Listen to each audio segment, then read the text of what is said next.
evening, family. It is Thursday, the 27th of July.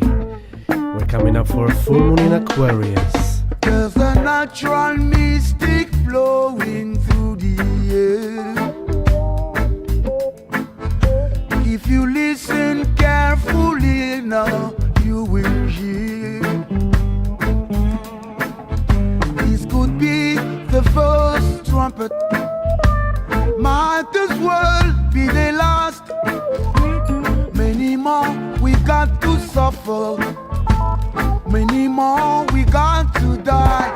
Don't ask me what.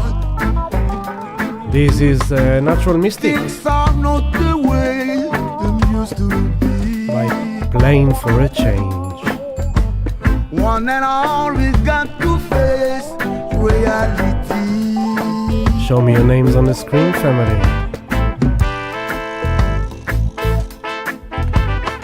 Rastafari vibe in the house. I missed a bit of Bob Marley for us. Take it down a bit. Hello, family. Good to be here with you again. Show me your names on the screen. Let me know who's here with me. Hello, Bree. It's good to have you with me. And we'll just wait. Something is going on, so we'll see how we go. Let's see. This is going here. Interesting timing for our love stream. We've got some really interesting energy happening right now, which we're going to cover. And so I'll just move my windows a bit and we'll go straight into the point. There's a natural mystic blowing through the air. If you listen carefully now, you will hear. Okay, there we go. Now we're gonna bring the Mahamritanya mantra to cuddle us in the background. A mantra for peace and healing, to soothe our soul, just like we love and need. So, hello back. Hello, welcome. And I'll just move this here. Okay, so just a second, I'm having a bit of a romance with my mic. Just a second. Okay, so we're gonna go straight into the chart, and we are scanning the map of the skies right now. And what are we having? We're seeing here the sun is on 4 degree Leo. On the 4th degree of Leo here. I just need to take this down. Okay, 4 degree of Leo. Here's the sun on your 4 o'clock. Let me take the Mahamritanya mantra down a bit more. There we go. Hello, Alex. Shalom and shalom, Dana. Good to have you guys with us. So let's get into it. Sun, 4 degrees of Leo. Pay attention to the Leo party here. Black Moon Lilith, Mercury, Venus, all together in Leo. Mercury is about to conjunct Venus on the 28th degree. Mercury right now 2752. Venus retrograde still on the 28th degree. She's basically on this degree for 11 days. She's about to move out of it in this weekend. Mars is on 10 degrees Virgo. Then the South Node 2902 will move into the 28th degree this week. And the North Node in Aries in the opposite direction, 2902 Aries, will move to the 28th this week. Right now the moon is in Scorpio, and as we speak the moon is opposing Uranus. So this, we're gonna talk about that. Pluto retrograde on the 2900. Pluto is about to move into the 28th degree of Capricorn. Saturn is now back on the 5th degree, just entered the 5th degree of Pisces in retrograde. Neptune 27 retrograde. Chiron retrograde 19 degrees 57. And then we've got Jupiter on the 13th degree of Taurus and Uranus on the 22nd degree of Taurus. That's the picture right now. Now the main energy we are basically facing, it's a very interesting energy that it's in sustaining mode for a while now. And I want you to focus on the fact that Pluto here retrograde on the 29th degree of Capricorn is doing the sextile to Neptune 2730. So there is a degree and 30 minutes separating them, and they get a bit tighter as they both retrograde, but this is a tight sextile, and this is an evolutionary process happening here that is harmonious. Pluto is working together in harmony with Neptune. Just a second, I just need to bring the volume up here. So, and I'm just making sure my levels are right. Okay.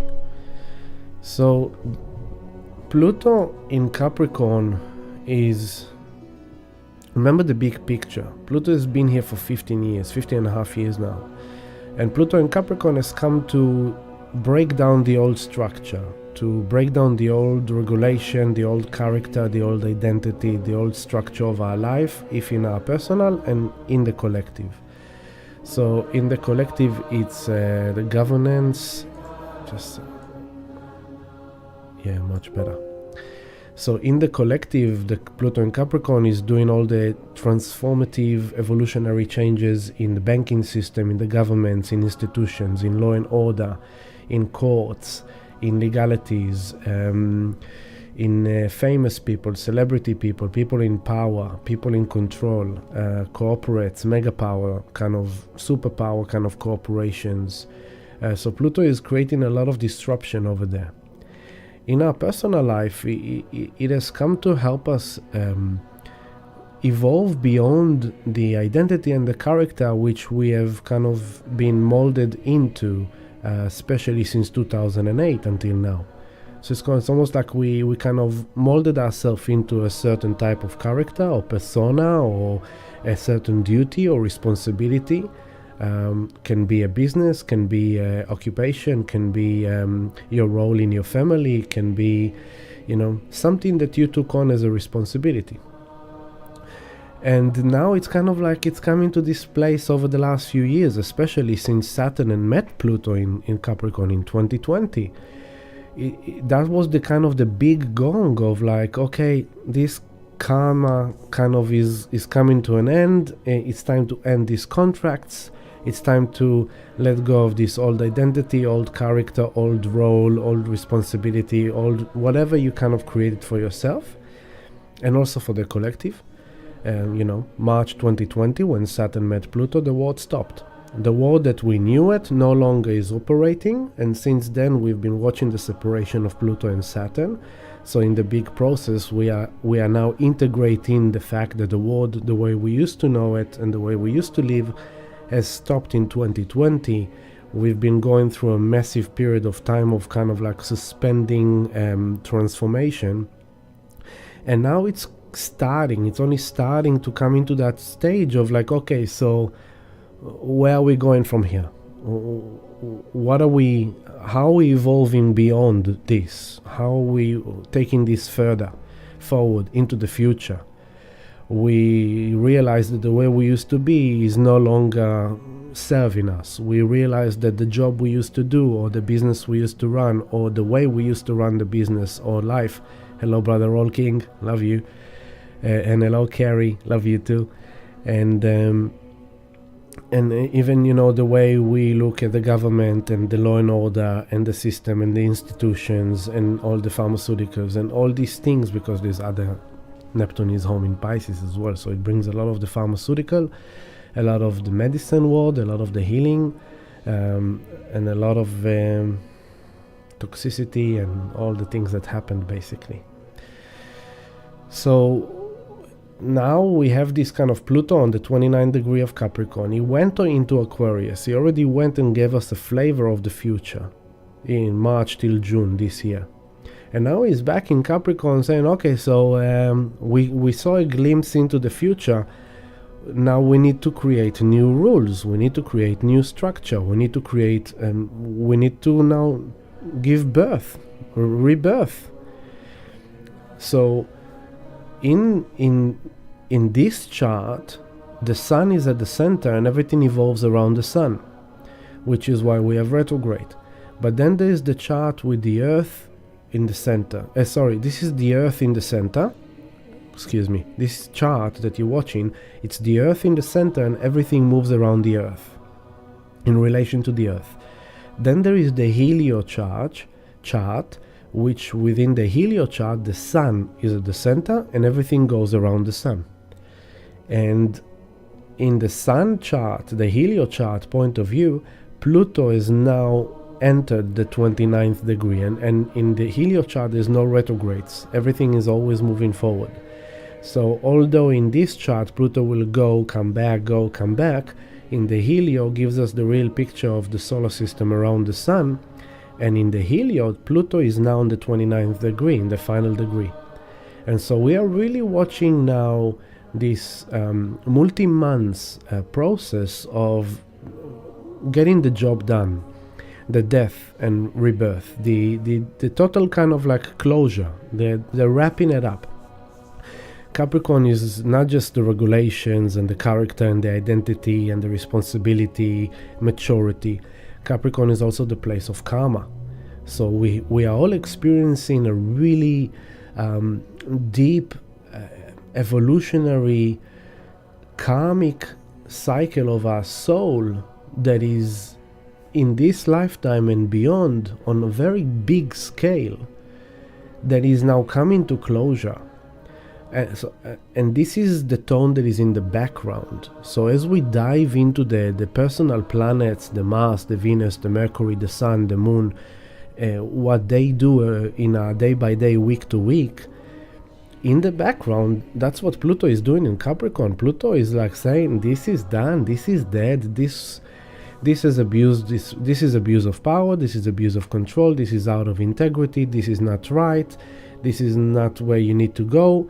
Okay, so we're gonna break it down for you. So maybe you have and this breakdown will then confront you with your deepest fears and your deepest trauma, which you lost your power to. That's Pluto. And so you might be losing, or in these last few years, you might have lost, or you might be losing a job, a business, a status in society that ultimately will liberate your soul to recreate itself and advance into a next phase of your life. But as you go through the breakdown, you are facing all the fears of uncertainty, unknown, the fears, the trauma. Will I be safe? How will I...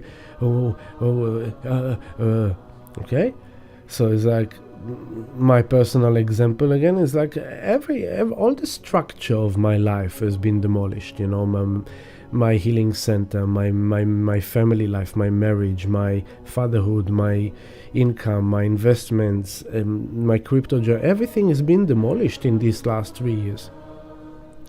And the idea is that through the demolition of that, I always knew, and I know, and I remind myself constantly that although in the current moment, in the day by day, week to week, this could be full on, this could be very challenging, some things and sometimes could be very scary or very feared or very traumatic, there is the higher consciousness that is guiding and governing and instructing to remember there is a massive bigger process here of soul evolution that will be known with the time.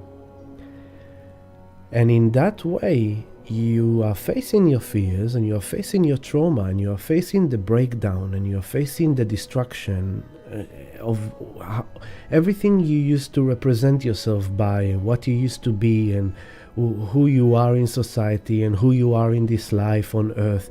All of that, although it brings those fears, you are navigating and walking with them consciously with awareness in order to know what it shows you, what it represents for you, what is it teaching you, and what is it presenting you that you can utilize for your evolution, for your transformation. And so it's a very intense, deep, multi-leveled process that I'm just summarizing up in a short kind of storyline.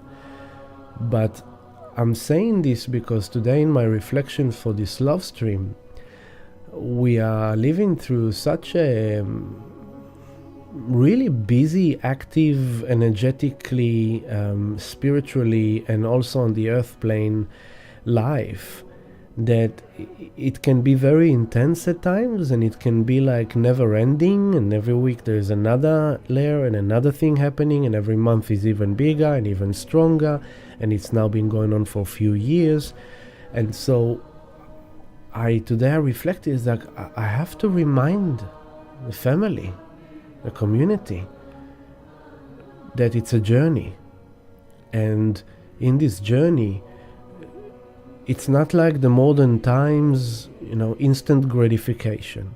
Get a like on Facebook, get a like on Instagram. You post something, you're waiting for the likes, or how many people watched it, or just to know that you're making an impact, or that you're loved, that you accept, or things working out because you're getting a lot of likes, right? You're getting a lot of views. So it's this, give me instant gratification. Like all the dating, all the sex dating kind of apps, you're horny, you're flicking pay pictures just to see which kind of fantasy you can fulfill. You choose a person, you start flirting, you go, and it's like you want it now. You're horny, so you want sex now. So you go on your Tinder or your Bumblebee or whatever, and you're looking for that partner because you now want to be loved now. You want to have a partner now because you've been going through a few months or a few years of really hard time and really challenging time, and you're looking for some kind of a supplement. You're looking for something that will make you feel better or good enough, and all this conversation I'm having with you is all related to the energy.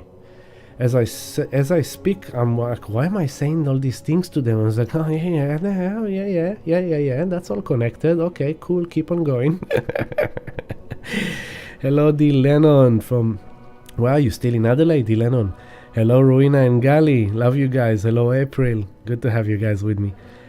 And so this is what Pluto is doing in Capricorn.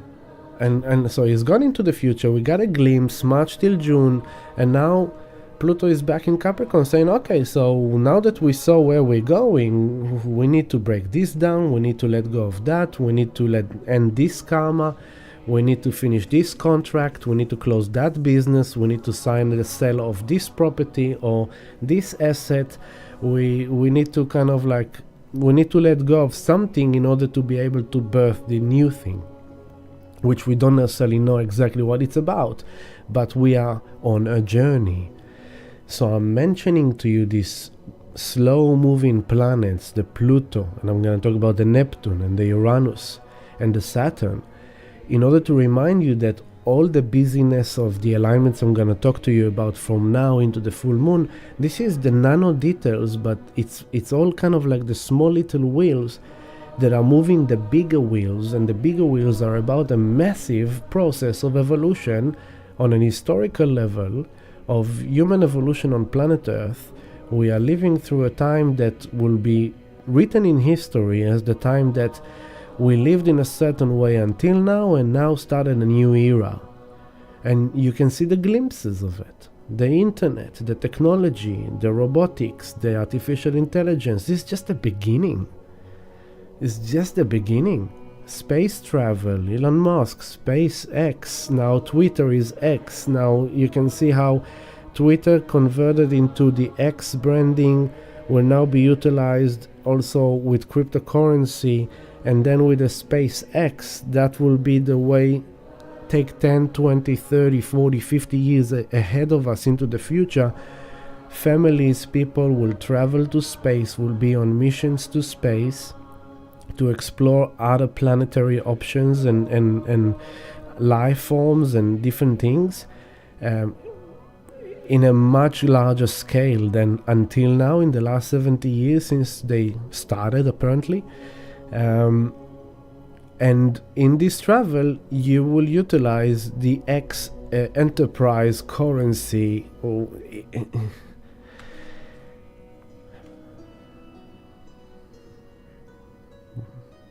I've said it in March 2020 on one of my Instagram posts. I said, and I told you this in the love streams of 2020, 2021, when we were in a deep shit.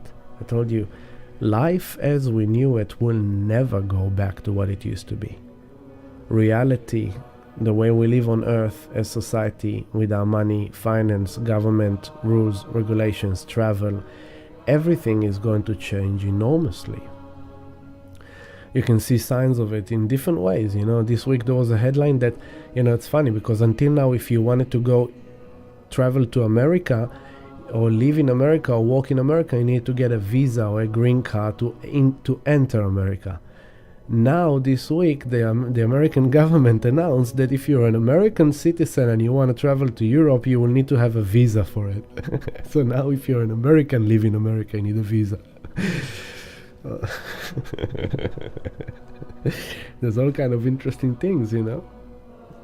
So again, Pluto doing that job. And we started talking about Pluto from the sextile between Neptune and Pluto, which is very, very very active in this current energy. That's why I'm starting from that. And so Pluto sextiling is working in harmony, is working beneficiary in harmony for the Pluto evolution transformation of Capricorn, our structure, our character, our identity, our karma, our rules and regulations, our control, our responsibilities. It's on an evolutionary, transformative, deep transformative process happening here that is working in harmony with Neptune, the divine order, the great spirit, spiritual intervention. It is like healing, and it's about dreams, and it's about miracles, and it's about the what's the word I'm looking for? Psychic evolutionary process here. So notice how in the last 3 years with all these stories, there is a big process in the background that is actually training our consciousness to use our own sovereignty, to have our own intuition about things. What is true for us? What is right for us? What should I do? There's all the opinions, if there are people, family, friends, associates, industry, bodies of regulations, then government, and then there's the world and social media and the media and all that thing. Over the last 3 years, there was a lot of campaigns in order to tell you how to think, to tell you what you need to do based on what they say, based on what they think. And again, if it's the professor that was lecturing on TV in prime time, or if it's your neighbor or your friend member that told you what you should do. And if you are a no-no person, you are very naughty, you are expelled, you are alienated, you are disregarded, you are cancelled. If you refused to follow the opinion of external forces and you stick to your own knowing, your own inner truth, your own divine guidance, your own intuition, your own psychic, you are a very naughty boy and girl. In reality. But in another point of view, in another dimension, you are going through training how to be deeply connected to your sovereignty, to your spiritual guidance, to your intuition, to your inner knowing. Even if you didn't listen to the news, didn't watch the media, and didn't talk to anyone, you knew what's right for you. And if you did that, bless you. And if you didn't do that, bless you too.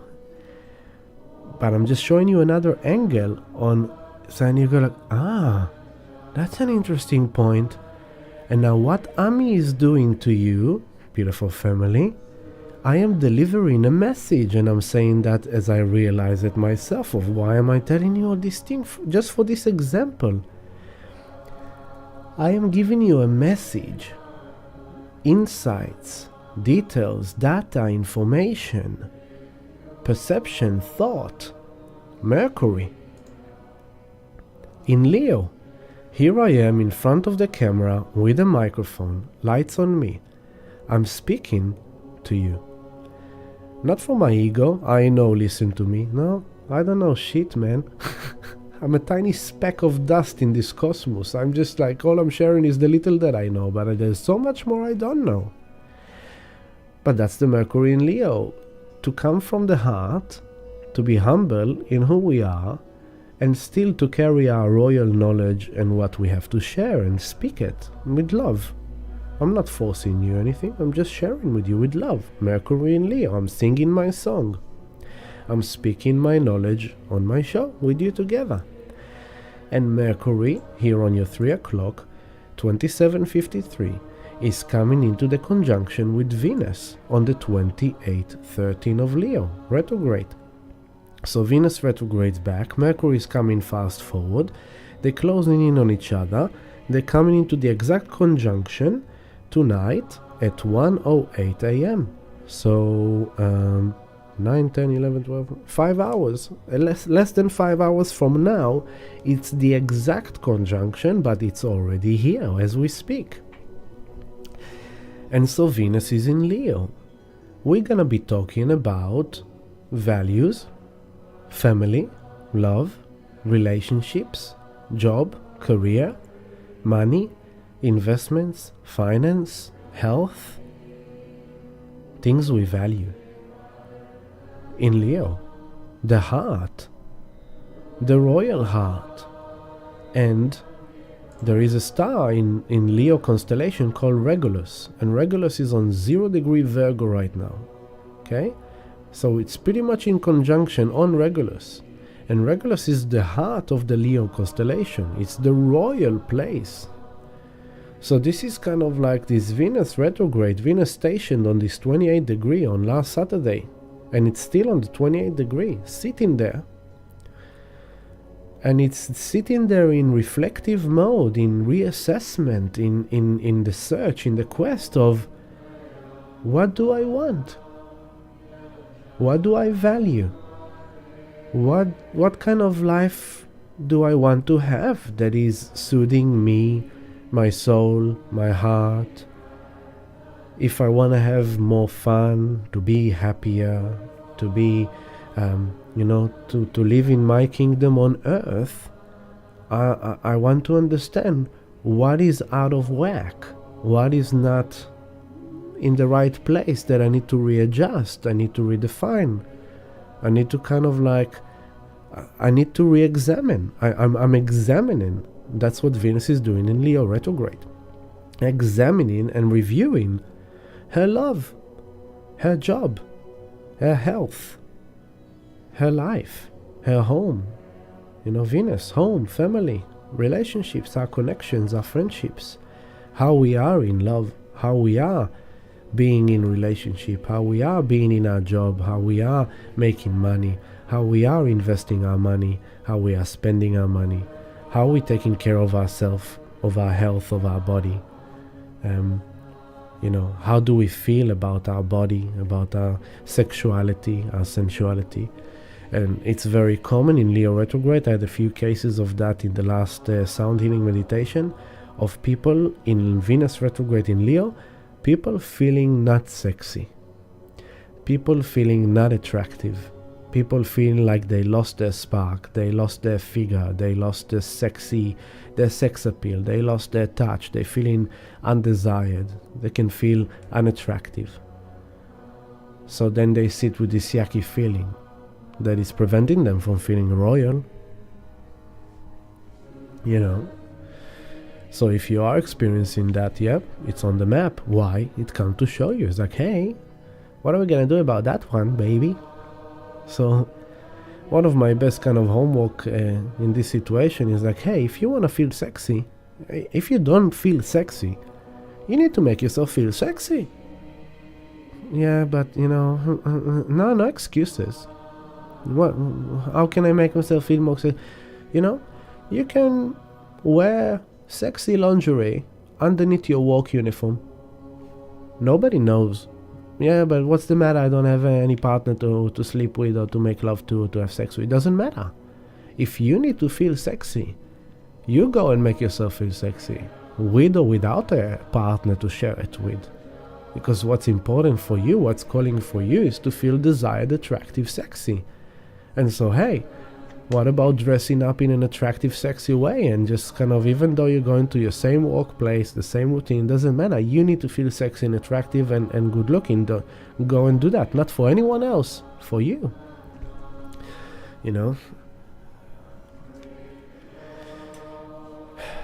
So Venus conjunct Mercury in Leo. And now Pluto is doing that in Capricorn. Neptune in Pisces is helping us kind of retrograding, is like reviewing our dreams, reviewing our wishes, reviewing our spirituality, reviewing our connection to spirit, our connection to love, unconditional love.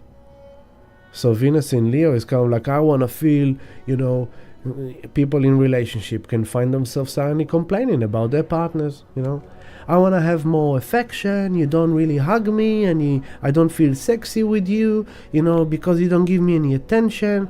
I go down the street and people give me a look, or people kind of tell me how beautiful I look. I come home, you don't tell me how beautiful I am. Because of you, I'm not feeling sexy. South Node in Libra. You're blaming others, or you're blaming your relationship for your North Node in Aries with Chiron, because of how you feel wounded. So instead of owning your wound, instead of actually understanding how you need to heal that within yourself, you go and you blame your partner. And you, Venus in Leo, it's like, you should do this, you need to buy that, yada da da da, coming from the ego. I am the royal lioness, I am the goddess of Shiva, I come from the Pleiades, and I'm a goddess of the stars, and I thought you were a god too, but you're not a god.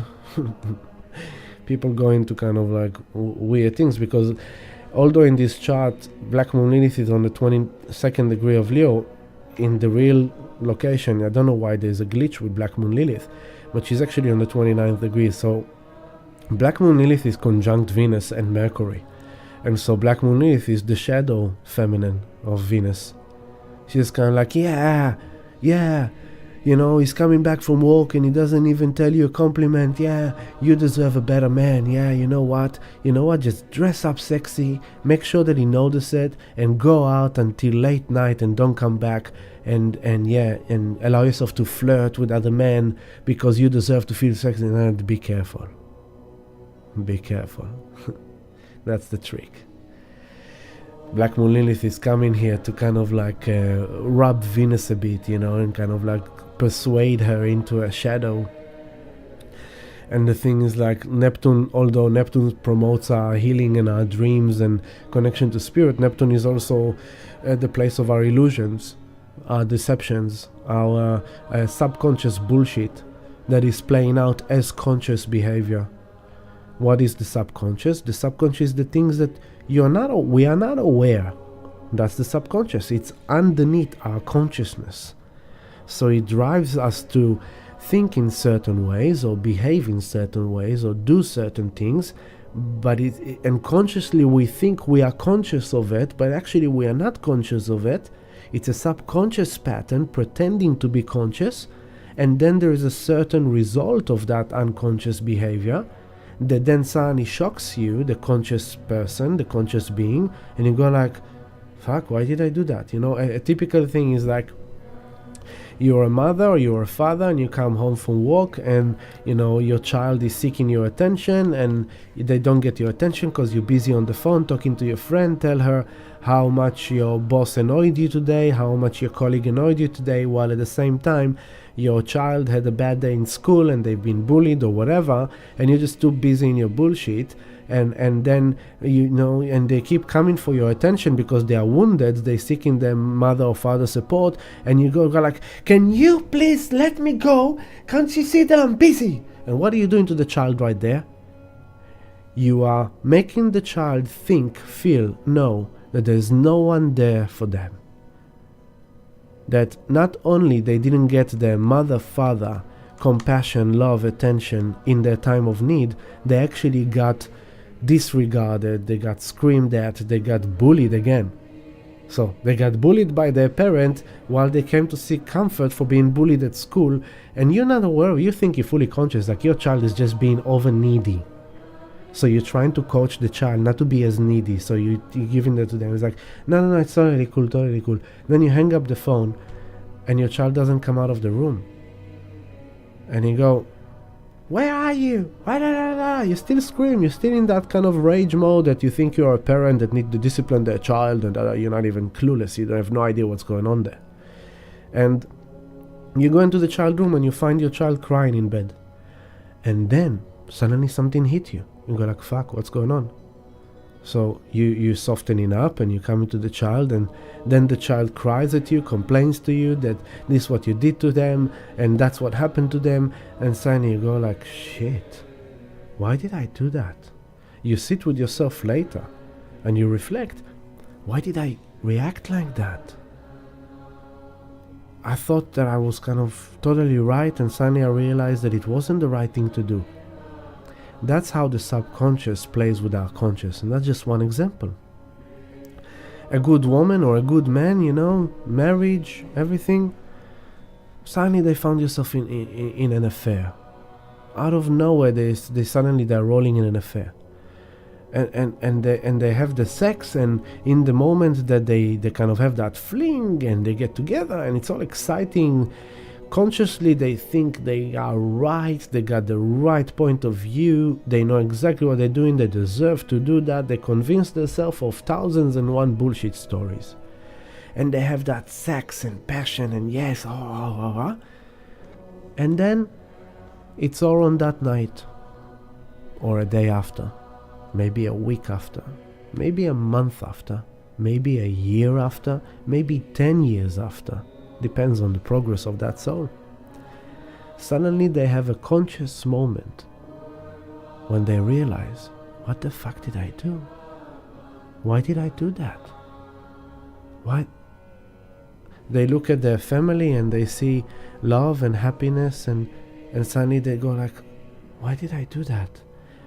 And then they go to do some healing, psychology, psychotherapy, whatever, and they realize that the reason why they went and had an affair is because, this is just one example of how subconscious can play with us. Because when they were children, their mother had an affair on their father, which led to the divorce, separation of their parents. And in that moment, the child could not understand, how did mom had an affair on dad? How could mom cheat dad? But I love dad and I love mom, and why will she do that to dad? The girl or the boy don't understand. So then suddenly as an adult, in their own marriage, in their own relationship, they repeat the pattern that they were exposed to as children, which was in their subconscious mind. Because through that experience, one hypothetical reason is that their soul wants to put closure to the understanding of how could mom do that to dad. So suddenly, the mother, the wife, find herself doing the same thing. She thought consciously she was conscious of everything. Suddenly she realizes through therapy that it was actually unconscious deep pain that she carried from childhood that has led her to do exactly the same thing.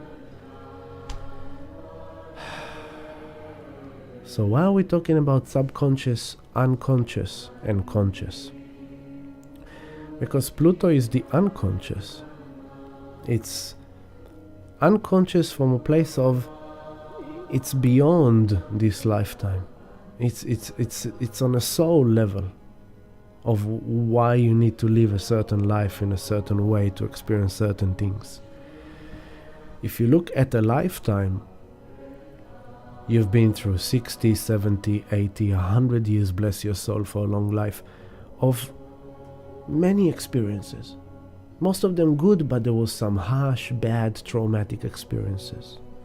That in the same lifetime you can find yourself in places like, I don't understand why I have to suffer like that. I don't understand why I have to go through this tremendous suffering and challenges and this.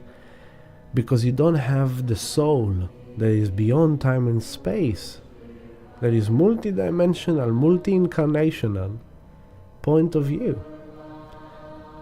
In this lifetime, you may need to cheat on your husband or wife, or maybe you've cheated on your husband or wife because in a previous lifetime, you were the wife and they were the husband and they cheated on you, so you needed to understand how could they do that to you by doing that to them on a soul level. Just one example. One incarnation you were rich and you abused your money, you were treating people very bad as slaves and you were beating them down and abusing them and whatever. And then suddenly you come in a lifetime as a poor person in the ghetto of India, in the ghetto of Brazil. And you suffer in that lifetime, life of poverty, life of struggle, and you're a good person, you don't understand why you deserve that. It's because you don't know who you were in a previous lifetime. That's the unconscious Pluto. And then Neptune is the subconscious. The way you bullshit yourself, the way you deceive yourself, the way you delusion yourself, the way you create fantasies and dreams that you're trying to manifest in reality. Some of them are right and according to spirit, but some of them are complete bullshit creation of your other aspects, of your wounding, of your pain, of your trauma, of your karma, you know. So it's like, oh, you created an illusion that you follow this supermodel on Instagram, and you created an illusion that if she'll get to meet you one day, she might actually want to date you. So you start stalking her, and you follow her page, and you like her things, and you can see where she is. So you go and stalk her on one of a live event, and you come to her and you tell her like, hey, remember me? I've sent you a message on Instagram. And she looks and is like, no, but thanks. It's like, look, I basically shared with you that I'm in love with you for quite some time now. For maybe 10 years I've been following you, and I've been just so in love with you. I've been, I have your pictures all over my walls, and every post you do I like, and I've even created an AI robot that looks just like you that I live with. And in the meantime the model is freaking out, right? He's like, oh my fucking god, what's going on? And then he's going like, so yeah, I wanted to know if you actually like to actualize it with me, and come on a date with me. Now the model wants to be nice, but she's freaking out. So he goes like, oh look, thank you so much. I take it as a compliment, but I'm committed to someone, so I'm sorry. And then that person goes home with his fantasy and dream completely demolished. So, one example. And so Pluto and Neptune sextile, they work together in divine order, by the divine plan, in order for us to manifest our dreams and to manifest the miracles we need in our life, which will help us evolve and transform on a deep level in a way that then will transform into the way we present ourselves out there in the world. And then this goes further into the future when Pluto goes into Aquarius for 20 years, into creating the whole new world and the whole new way of being with people and who we relate to and da da da da. So this is really showing us what we need to look at. The filters of our consciousness, the conscious mind, the unconscious mind, the subconscious mind, and they're all playing at the same time, supporting our evolutionary process. But we are sitting there go like, so what's going on? Wow, why am I feeling that? What am I going through that? Why is this happening to me? Why did I have to go through all that?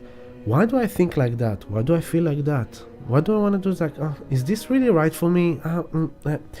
We find ourselves in this place of playing out with all these filters to understand what's going on here. And as Pluto and Neptune working together in harmony, they are pointing that energy into Venus in Leo on the 28th degree. And that's called the finger of Yod, the finger of God, Yod, the Hebrew letter Yod, which is the finger of God, finger of faith in astrology.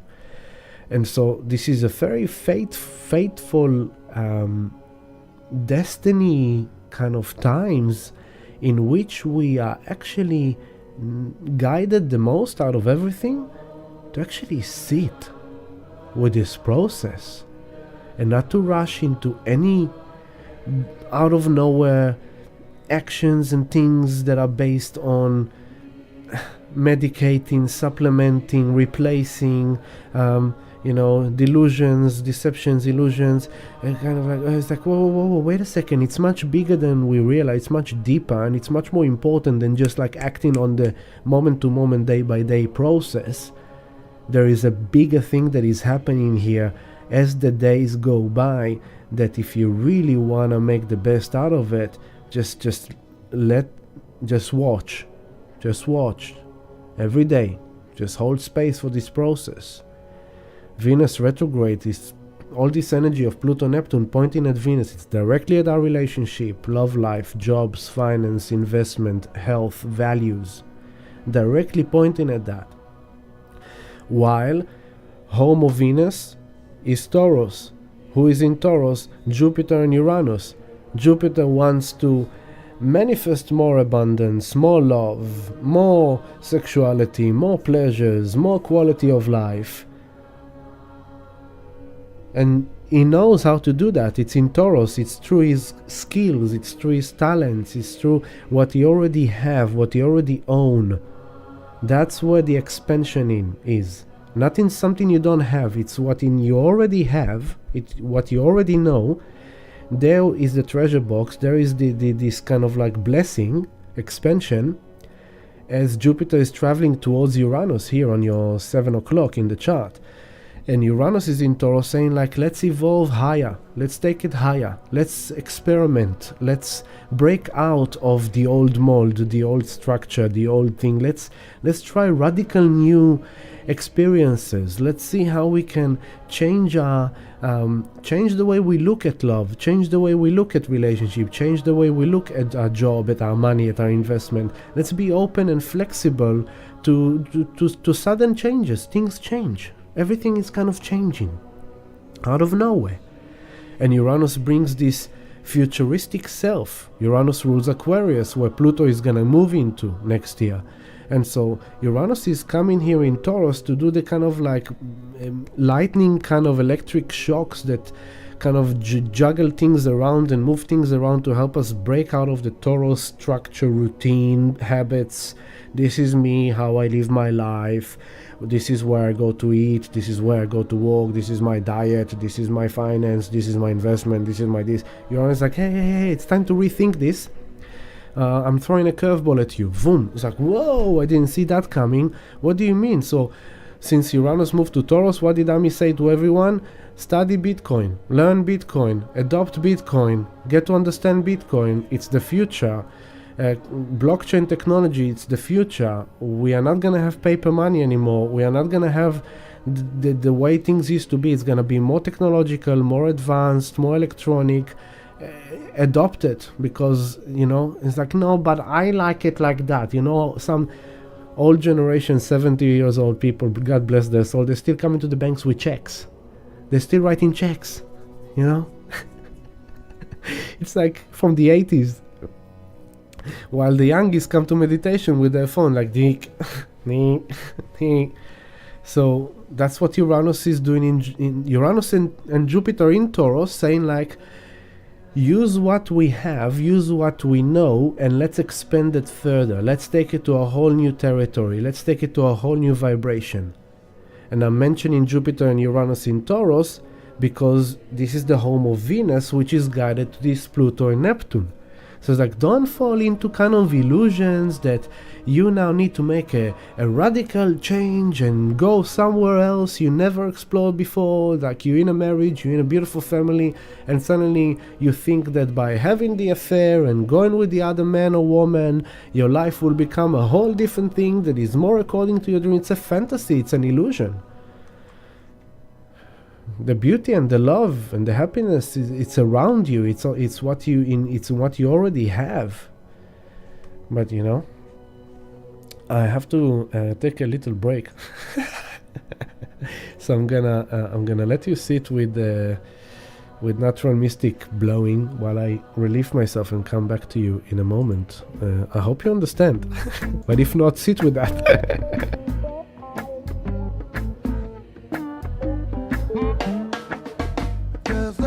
Natural mystic flowing through the air. If you listen carefully now, you will hear. This could be the first trumpet, might as well be the last. Many more we got to suffer, many more we got to die. Don't ask me what. Things are not the way they used to be. One and all we got to face reality.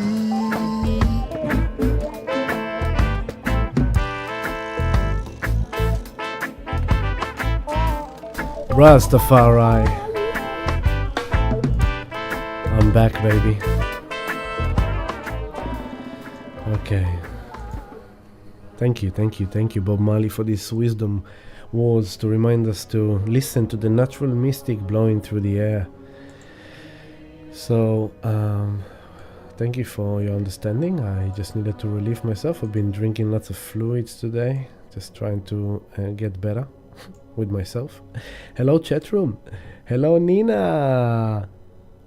Hello. Okay, fantastic. Yeah, of course. Keep on spreading the love. And hello, Jen. Yeah. Okay. I'm happy you hear I'm happy you love the analogies, Jen.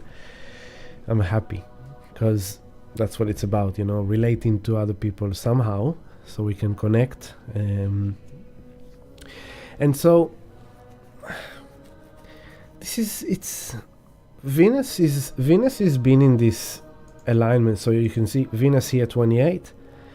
Neptune 27:30, Pluto 29, and this has been going for a while, right? So look, Venus came to the 27th. You can say even from here. So from the 13th of July, there you go. 14th of July, Venus came to the 27th degree, where Neptune is 27, Pluto was 29. So from the 14th of July, it's like 1, 2, 3, 4, 5, 6, 7, 8, 9, 10, 11, 12, 13, 14. Today, 14. 2 weeks already that Venus is in this finger of faith to Pluto Neptune. So it's there. It's like there is this kind of like a mystic box. There is some really kind of fateful, destiny-orientated process that is unfolding here. That is very important, and something is fated here. 14 days, and it will continue because Venus continue. So sorry, back to today. 14, tomorrow 15, 16, 17, 18, 19, still 20. This is like 1 degree away from Neptune. So you can say 3 weeks of this finger of fate between Venus to Neptune and Pluto. 3 weeks, which is kind of like, hey, a lot of processing around unconscious and subconscious. So it's possibly that you've been going through some deep reflections, deep processes, different thoughts visiting you, different reflection visiting you. You're trying to differentiate what is true, what is false, what is an illusion, what is a lie, what is kind of, how are you conning yourself or lying to yourself, where are you deceiving yourself, your illusions, your deception, your escapisms, it's like Neptune is how can we escape reality. The substance, the alcohol, the drugs, the sex, the TV, the sugar. It's like, how has that been over the last 2 weeks?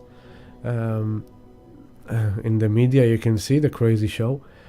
Pluto in Capricorn exposing, revealing, and the thing is like with Moon in Scorpio right now, and in the last day and a half, this is like Moon in Scorpio without the South Node in Scorpio for the first time.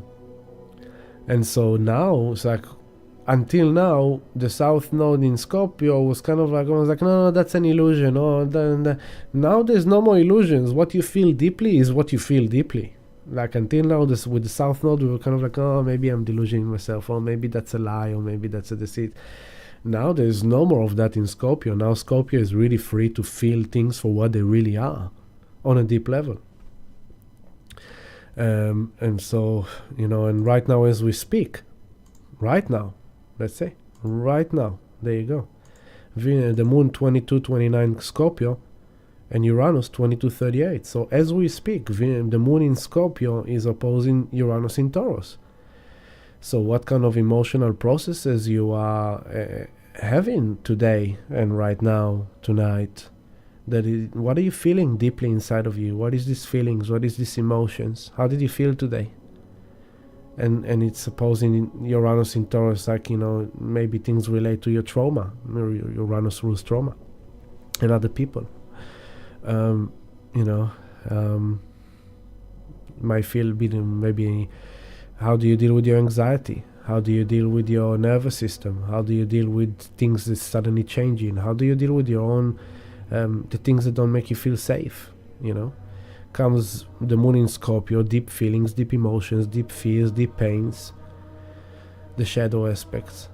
And it's opposing Uranus, which is kind of like, you know, sudden revelations or realizations or understandings about, you know, how you feel in your earthly life, in your body. Why are you feeling that in your body? What are you feeling in your body? So the moon in Scorpio is now beginning to square this Venus and Mercury as they come together. So let's go to the exact time of 1:08 a.m. tonight, where the Mercury and Venus are going to conjunct exactly. So here at your 6 o'clock you got Mercury and Venus on the 28 degree 11 minutes of Leo in conjunction, and Black Moon Lilith is also there with them on the 29 degree. She's not here, she's here, and it's on Regulus. And so there's some really important process happening here on the mental aspect, something we need to understand, something we're trying to figure out, something we're trying to kind of put our mind into, or to kind of get a message about, or a realization or a thought. You know, the moon opposed Uranus is like sudden things happen in the physical reality that makes you feel a certain things in your emotional body, and both of them are kind of squaring this, but mostly the moon squaring this moon and Uranus. So what are you getting from this? What are you learning from this? What are you realizing from this process that you've been going through in the last 2 weeks already, that is giving you the hint of the entire Venus retrograde of the next 36 days? Venus retrograde is 40 days, 40 nights. So it started last Saturday, so it's kind of like 35 days more, right? It's a process. You're not gonna get it all now, but every time there's like things coming together that helps you understand the bigger process. So the moon in Scorpio tonight is squaring this Venus conjunct Mercury, which is in a finger of faith to Neptune and Pluto. And Pluto moved to the 2859, and the nodes are about to move to the 28 as well. So they're still in a square. The nodes are still in a square to Pluto while all this is happening. That's another big backdrop. There's kind of this pressure on Pluto to really understand. It's like South Node in Libra, and the old fair, the old justice, the old balance, the old harmony, the old relationships with others, the old friendships, the old things there. And it's like, no, you can't go by that. You just, it's no longer there.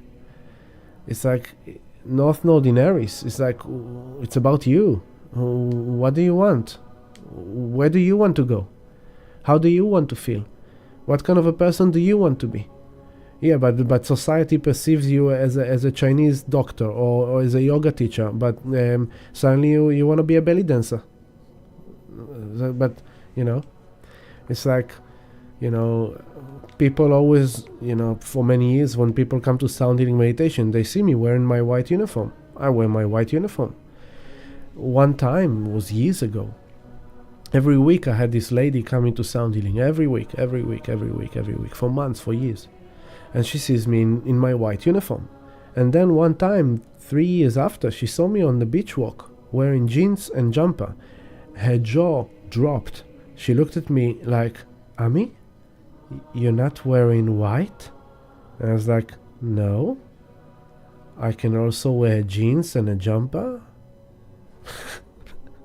So for her, the illusion of her perception of how she fantasized or thought that Ami was smashed.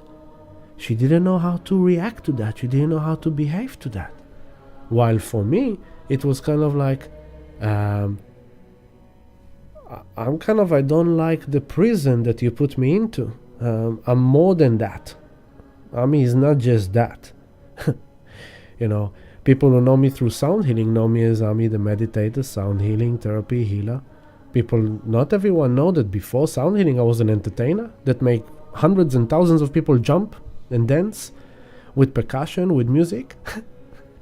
Before that, I did painting, I did landscaping, I did building. I grew up in a building with my father. Like, yeah, it's like there's many things. So this is another example of that, of kind of like, hey, it's like your soul is guiding you for a change, and it's not clear and it's not fully understood. So don't delusion yourself to think that you know what you need to do, because it might be your unconscious pattern, it might be your subconscious pretending to be conscious. And then if you jump on the wagon and do what your subconscious mind guides you to do as a conscious mind, because the finger of God fated you to do this, and you now gonna break down this relationship and go to that other man that you're watching on Instagram or on social media, because they are more suiting what you think that you should have as a man or as a woman. But you don't realize that what you perceive of those people on social media, it's not who they are in the day by day in their home. Fully, that's their avatar that they present themselves into the world. That's their Leo presenting to the world, Aquarius. But when they come home, they don't need to be something for someone. They're not in their role, you know. It's like, hey, in my personal time, there's many things I like to do. I'm not just meditating, I'm not just healing. Sometimes I watch some movies, sometimes I'll play some video games, sometimes I go for beach walks, sometimes I do things that's like not spiritual. And if you will see me, you will go like, that's not spiritual. I was like, yeah, so it's not my illusion that is breaking down, it's yours. And this got to do a lot with the full moon. You want to be a belly dancer, Alex? Let's give you some belly dancing music, Alex. You need to. So now it's like, prove it to me, baby. Prove it to me. I'm gonna. I dare you, Alex. Well, you have Egyptian roots, so you know. I dare you, Alex. There's your challenge, Alex. Get up from your sofa and show me your dance.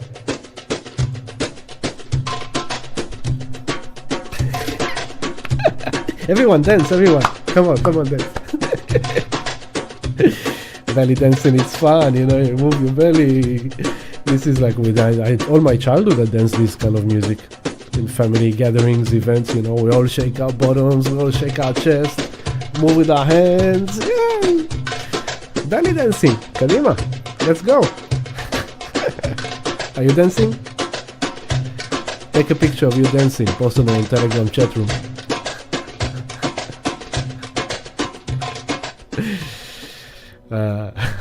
Bit of fun. My pleasure, Alex. It's fun to talk to you through the love stream. So this, what is happening in your love life? What is happening in your body? What is happening in your happiness, in your heart?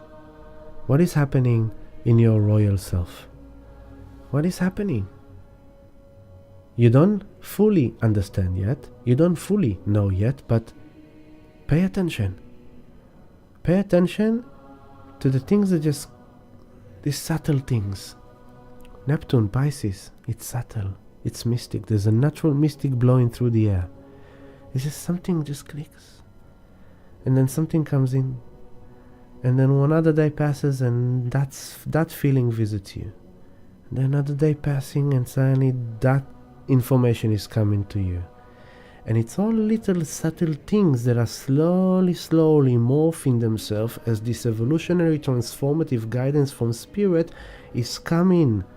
It's coming, but it's kind of like, that's why I chose the picture to this love stream of the man kind of with the headphones, kind of religious spiritual man with the headphones, kind of looking up to spirit, kind of like communicating. It's like, well, what are you saying, spirit? What are you saying? I'm listening. Can you hear me? Well, there's this broadcast happening here, but it's kind of like it's not in your face. Boom. It's kind of like like a Morse code. That's like a Morse code. Exactly that. And you won't understand the full Morse code until you get to the end of the message. But if you try to assume that you know the Morse code based on the first word or two, hello, Janalyn, welcome. Carrie, you're dancing, good. Okay, so this is the current process all this week and especially tonight. I'm having very deep week. All this week has been very deep. Deep within myself. Very deep reflections, lots of silence. Lots of just sitting with myself. Just listening, just feeling. Not judging, not jumping to conclusions. Not freaking out for not understanding. Not freaking out for not putting everything together. Just watching. Just watching. Allowing this mysterious kind of process to unfold and reveal itself rather than to fool myself to think that I know what it's about. I'm just like, okay, there's all these weird things happening in me. There's those feelings, there's those reflections, there's this kind of like experiences. It's like, okay, I'm sitting with it. I'm sitting with it. And so that's the best guidance I can give you, because that's basically it. Now,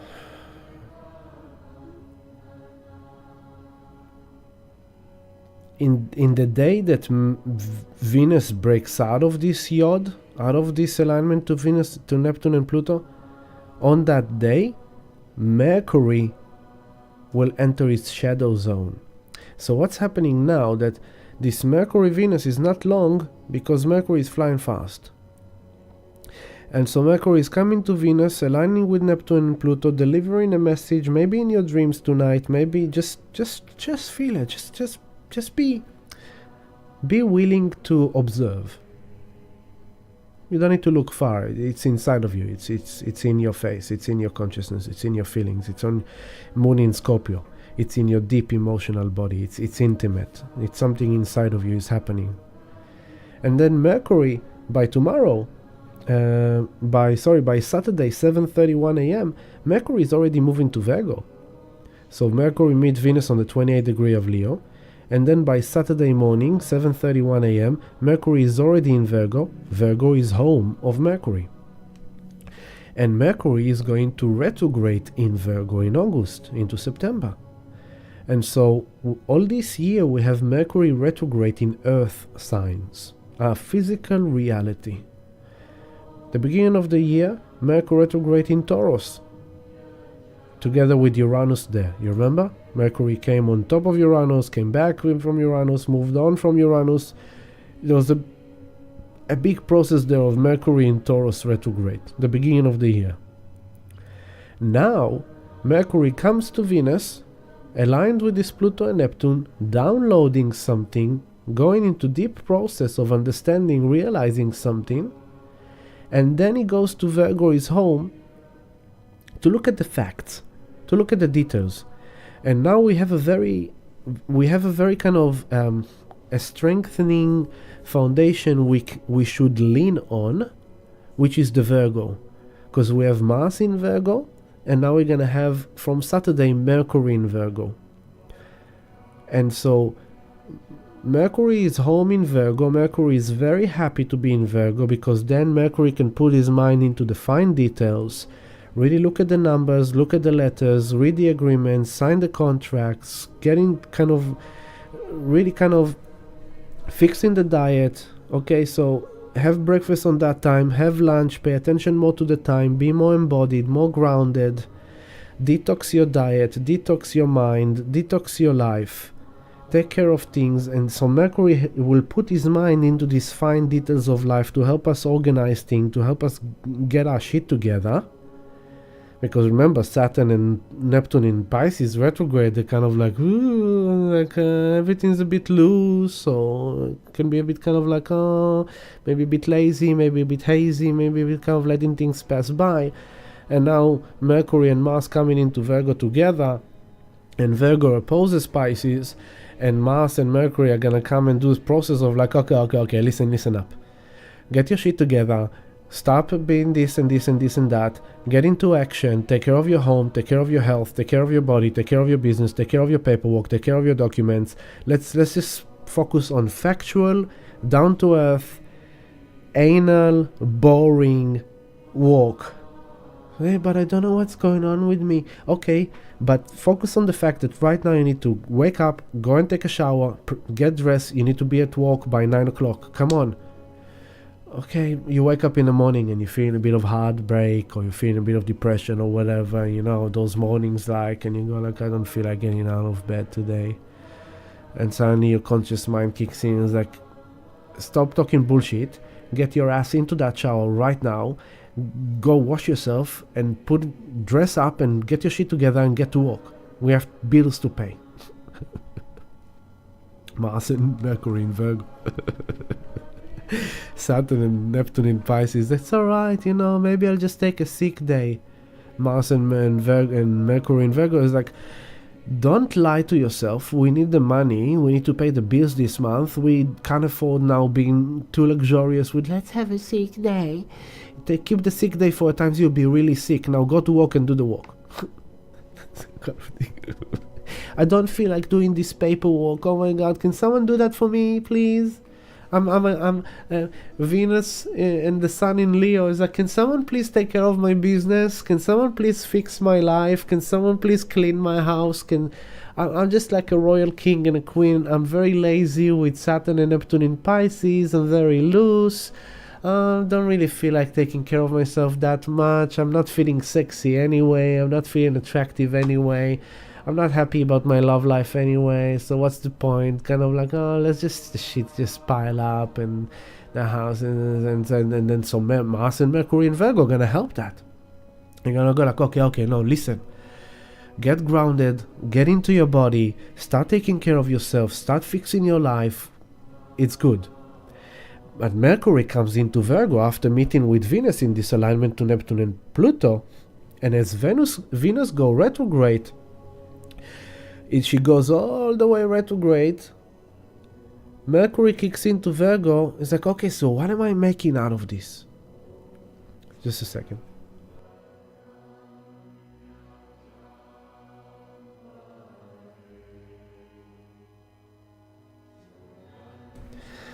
I spoke to you last live stream about the fact that we had this very deep, powerful grand square between the Sun, Pluto, Moon nodes. So last weekend there was some deep process happening, and it's happening while we have this 3 weeks long Venus in a finger of fate to Neptune and Pluto, and now comes Mercury passing by, and it's like now we've gone through something that we couldn't really put our finger onto, couldn't really fully understand and realize what it was about, and now it's like suddenly things will fall into place and we'll start understanding what it's about.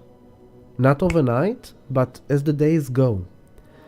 Because Venus is now retrograding in Leo, reflecting, redefining her heart space, her kingdom, her love, her royal self, her expression, how she wants to live, what she wants to do, what makes her feel royal, what kind of love she is after.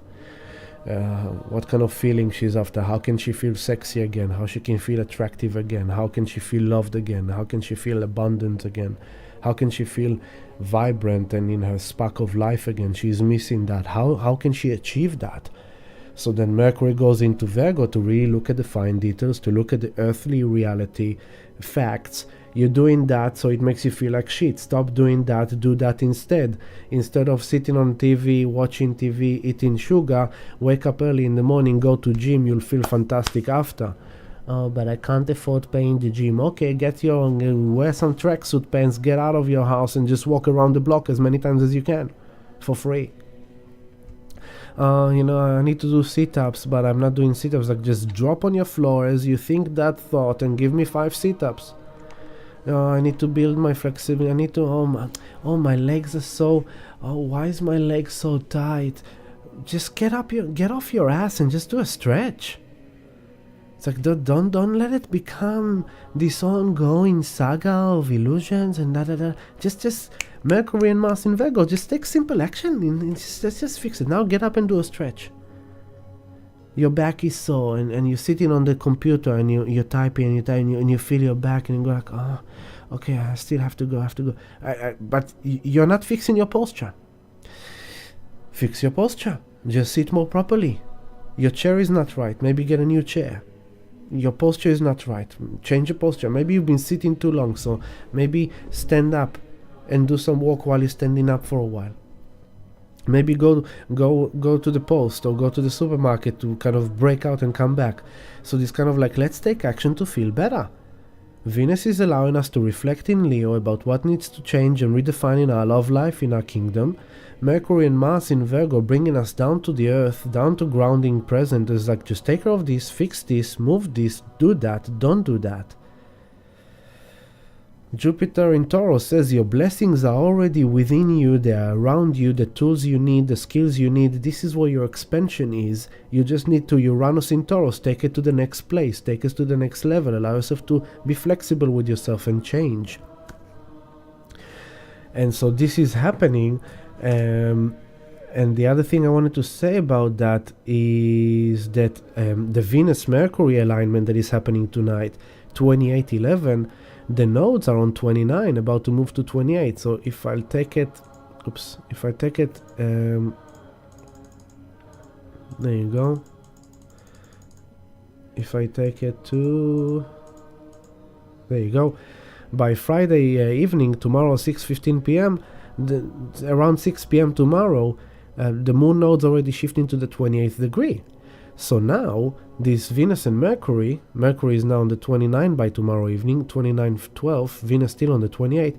Their alignment, their download from Spirit, it's sextile the south node and trine the north node.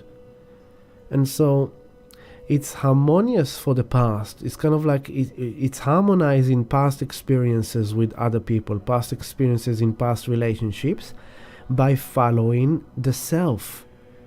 North Node in Aries, follow yourself, follow what you know, follow what you feel, follow who you are. It's through that, it's just be who you are. Be who you are. Don't try to be something you're not. Just be who you are. That's how you'll feel sexy. Look at the mirror and see how beautiful you are, with or without makeup, with or without dressing out. Look at your own beauty without your delusional Neptune glasses of judgment that you are ugly and and all your subconscious kind of blockages. And Chiron is in Aries retrograding, feeling wounded about yourself, about where you are in life, about who you are, not good enough, not worthy enough, not loved enough, not sexy enough. It's like, look, you are shitting yourself when you want to feel royal. And so this download that we are getting now is like, hey, just big up yourself, love yourself, believe in yourself, take care of yourself. You are worthy yourself, value yourself. And that will harmonize your relationship with others. Not by repeating the past, by doing yourself in a new way. And so then the shift on Saturday is when Mercury moves into Virgo, home. And just a few words about Mercury in Virgo, here on your 9 o'clock. Mercury will travel all the way up to the 21st degree of Virgo on the 24th of August. And then on the 24th of August, Mercury will go retrograde all the way back to the 8th degree. And so the shadow zone for Mercury begins on the 4th of August, next Friday, when Mercury is going to come into... we're going to talk about it more next live stream. I just want to give you kind of heads up. From next Friday, Mercury will be in shadow zone. So until then, there's no point talking about it too much. I just wanted to tell you that now on... where was I? On Saturday, I said? Yeah. On Saturday at 7:31 a.m., Mercury kicks into Virgo, and now Mercury joins Mars in Virgo, and they are helping us out to do the things, okay? Now, the interesting is it's gonna help us understand what is working, what is true, what is right, Rather than ditch the just throw away all your kitchen because the blender annoys you, The location of the blender is annoying you, so you bring in a carpenter to redesign your whole kitchen. It's like, no, there's no need to spend that much money. Your kitchen is great. You just need to change the blender. Okay. So the kitchen is working. Yes, the kitchen is working. Just change this. Things like that. Then the next thing that is happening is on Saturday at later on that day at 3:15 p.m. At 3:15 p.m. we're gonna have the sun here in Leo. We are in Leo season, by the way. Happy birthday to all the Leos. Sun on 5th degree, 52 minutes of Leo, is going to quincunx Saturn on 5th degree, 52 degrees of Pisces, retrograde. And this is like the sun wants to break out of this, almost like, I want to feel good, I want to feel royal, I want to have fun, I want to have a good life, I want to feel sexy, I want to feel attractive, I want to have fun. In order for me to do that, Mars and Mercury in Virgo helping us take care of the details of the physical reality of our bodies, of the like factual kind of let's get doing things. And the sun here wants to break out of Saturn.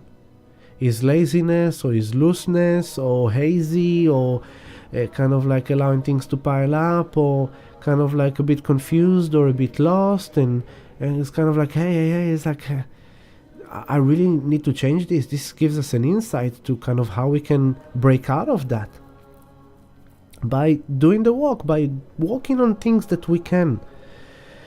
And then what we have, the next thing that is happening is on Monday at 1:26, which is Sunday night. Monday at 1:26 a.m. Sunday night,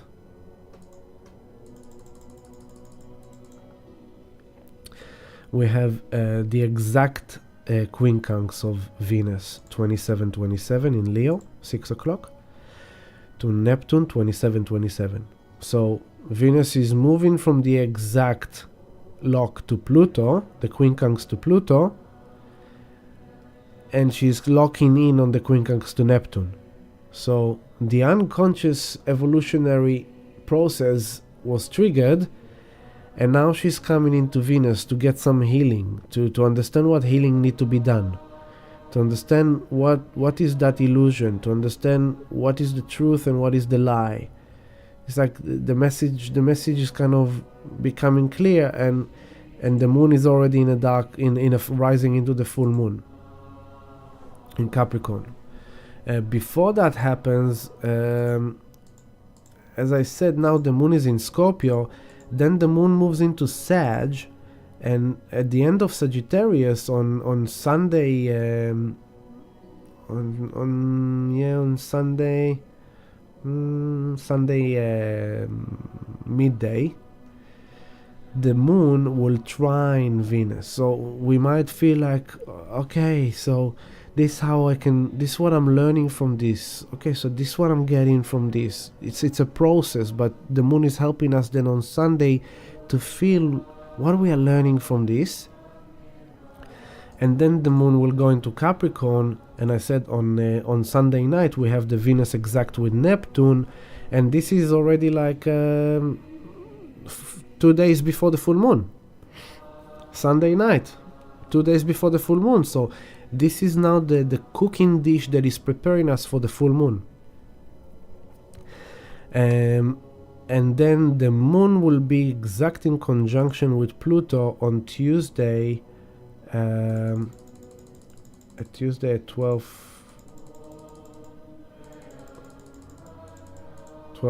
p.m.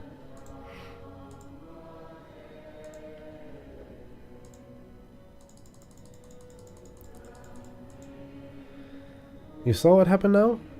I became conscious of my unconscious posture, and I just had a reflection about it, and as soon as I reflected, I was like, that's what I just said, and just comes the correct inaction.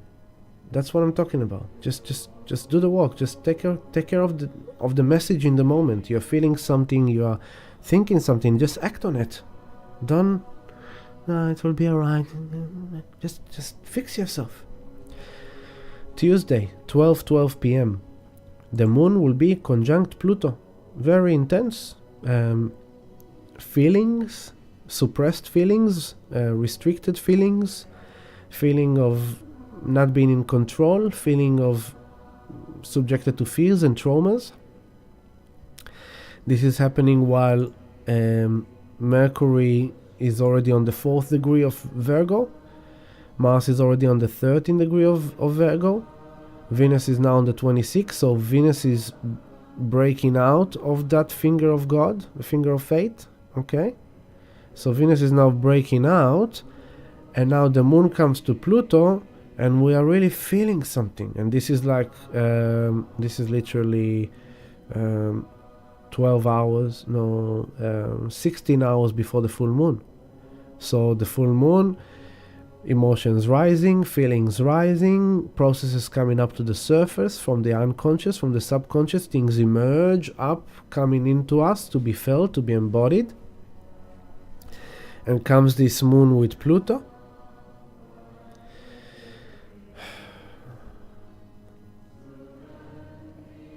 The other thing that is happening at the same time, which is the next points, which are coming into the full moon, that this Virgo party here of Mercury on the 4th degree and Mars on the 13th, what they're starting to do is that Mars on the 13th degree is now squaring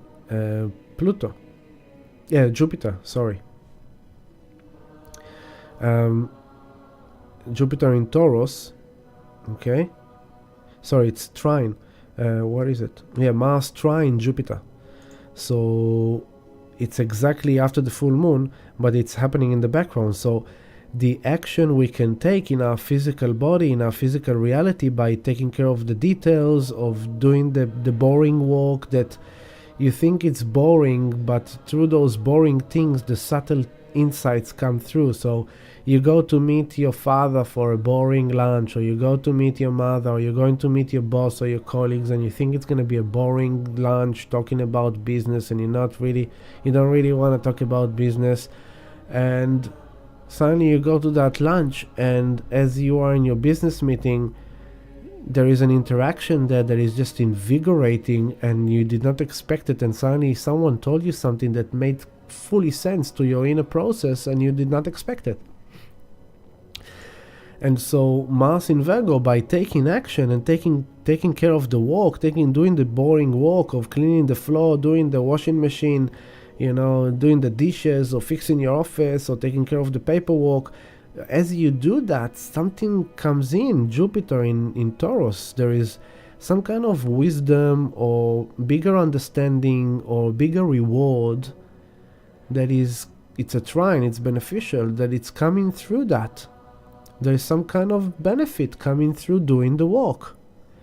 And at the same time, Mercury on 4th degree of Virgo is starting to build up his opposition to Saturn. It's happening exactly on the full moon.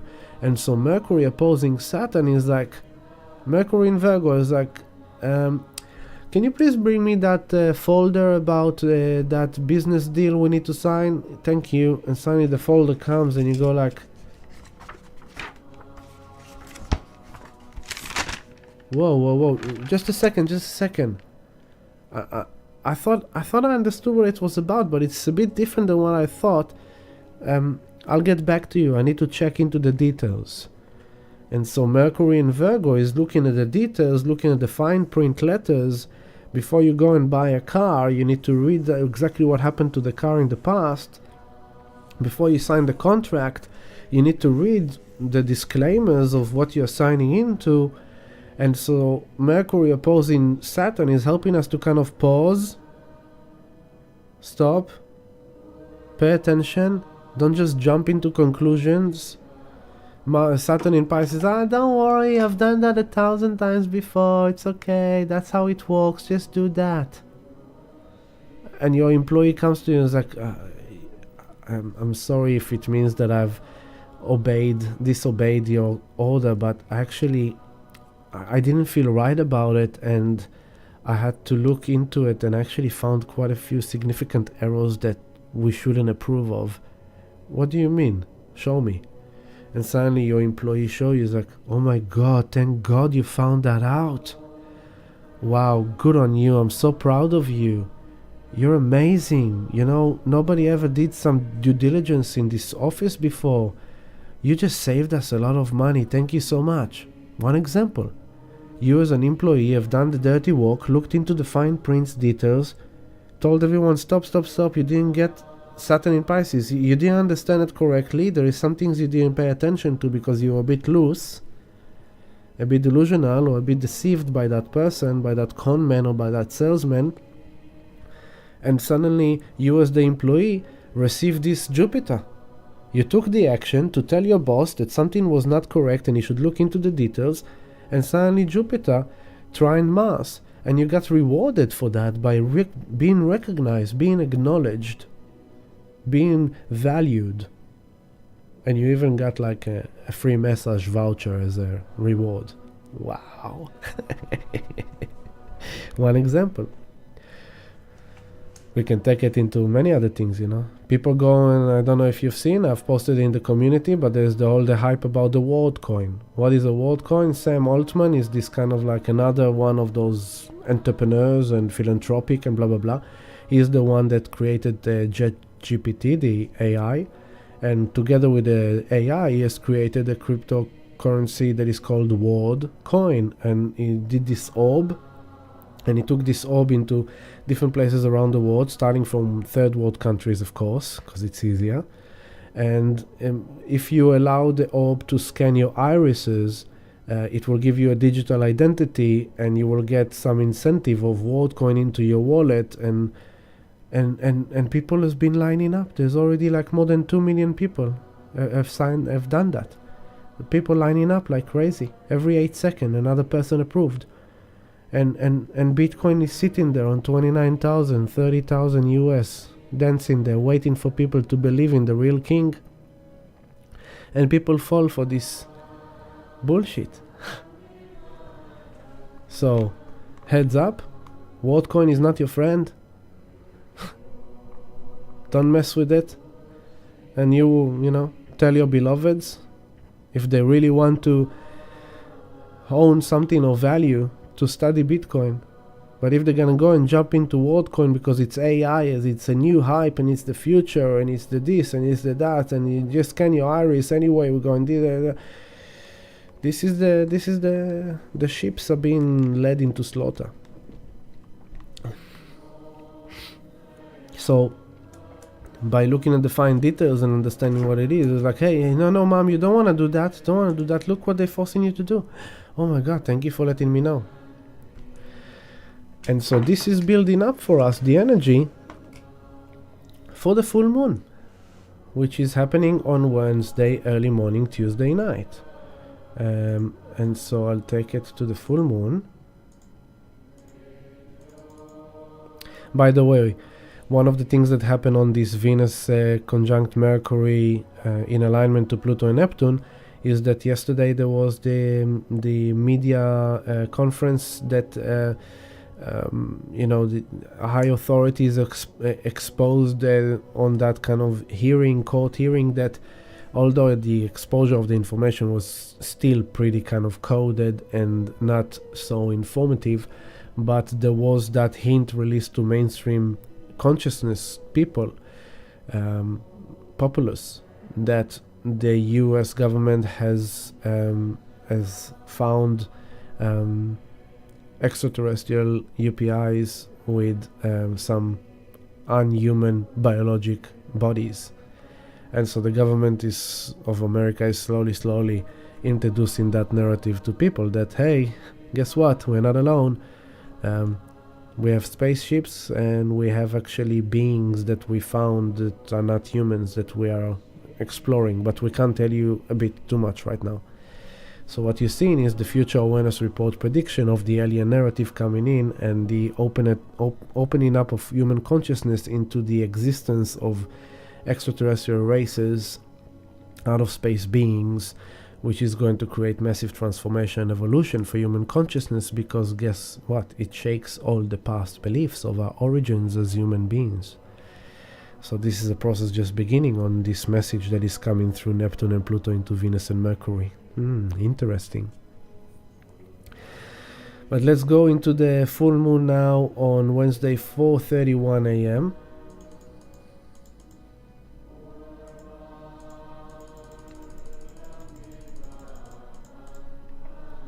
I'll just have some tea.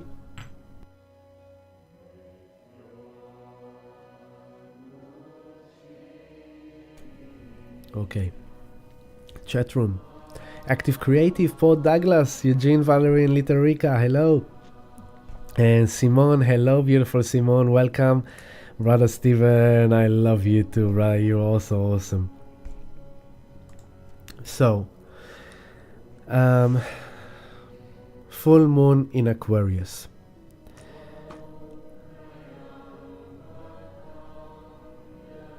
I had a moment there.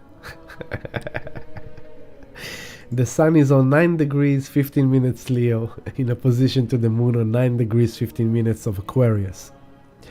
The moon reflects the full conscious light of the sun. The sun is in Leo. The sun is royal home in Leo. It wants to feel royal, to be royal, to have fun, to be who it is, to speak its truth, to express himself or herself. It's her royal kingdom. But he is opposing, the sun is opposing the moon in Aquarius. Other people, the world, out of this world, futuristic, alien kind of time and space, things that are affecting her feelings. Aquarius is cold. So the sun is home in Leo, wants to feel warm and love and fun and good, but the feeling body is actually in cold Aquarius, far away from home. Other people makes me feel like that, the world makes me feel like that. And that's what comes to this combination of full moon of release. On the full moon we are releasing, we are clearing.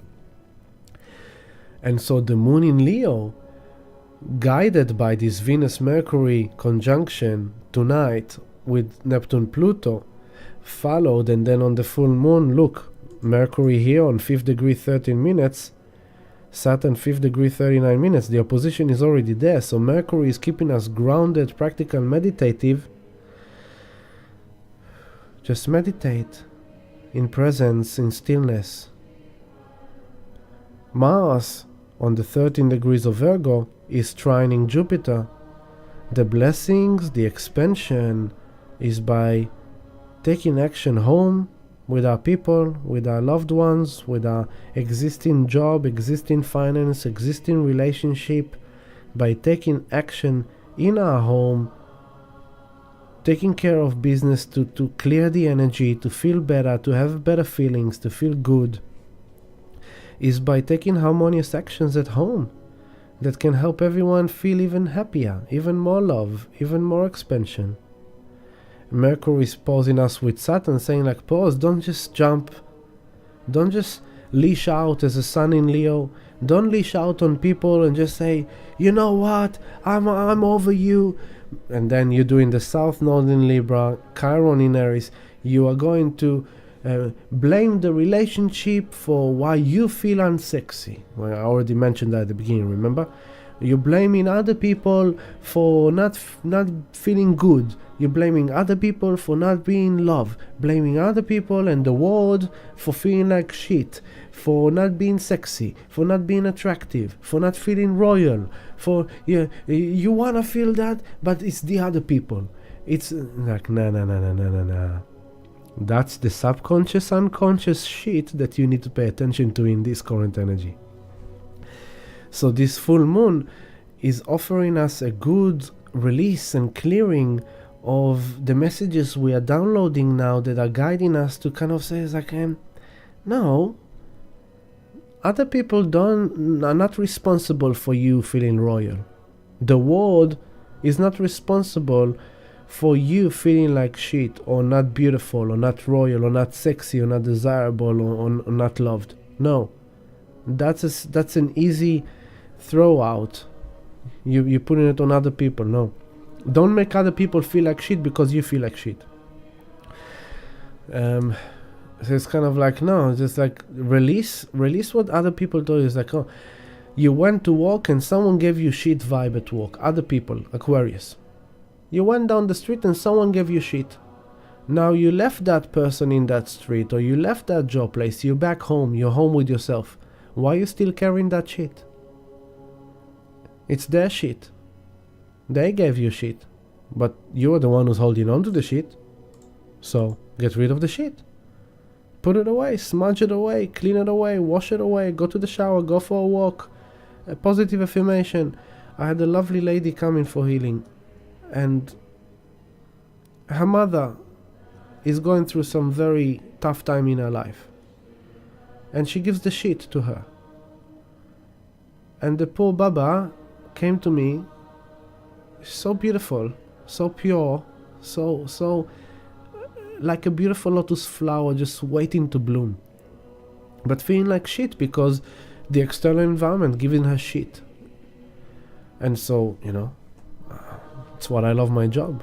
It's like clear her out of it and just bring her into her royal self and give her some tools to walk on her royal self and feel good about herself. Endlessly complimented this beautiful lady, beautiful, really good soul, So it's kind of like, hey, you're going through some shit in your life. Don't give that shit to other people. You don't feel sexy, so you're telling other people off for not being sexy, And just like, if you let go of that kind of like, and the world, how can I feel good if the world is shit? How can I feel royal if the world is shit? How can I succeed with my business if there is a global recession or inflation? How can I, you can. How? What do you need? Look at the details. Look at the facts. You feel fat. You feel unattractive. Okay. It might take a while to lose 1 kilo, but maybe we should start, and then we will feel better. You drink every night a bottle of wine, and then the morning after you wake up like shit, and it takes 3-4 hours for you to wake up and get your shit together. And then you do it again, and it only gets a bit worse. It's like, okay, so maybe we should stop drinking a bottle of wine at night. You go to sleep too late, and then you wake up grumpy. Okay, maybe we should go sleeping earlier instead of blaming the world on the day after for being shit. No, it's like you are shit because you're not taking care of yourself.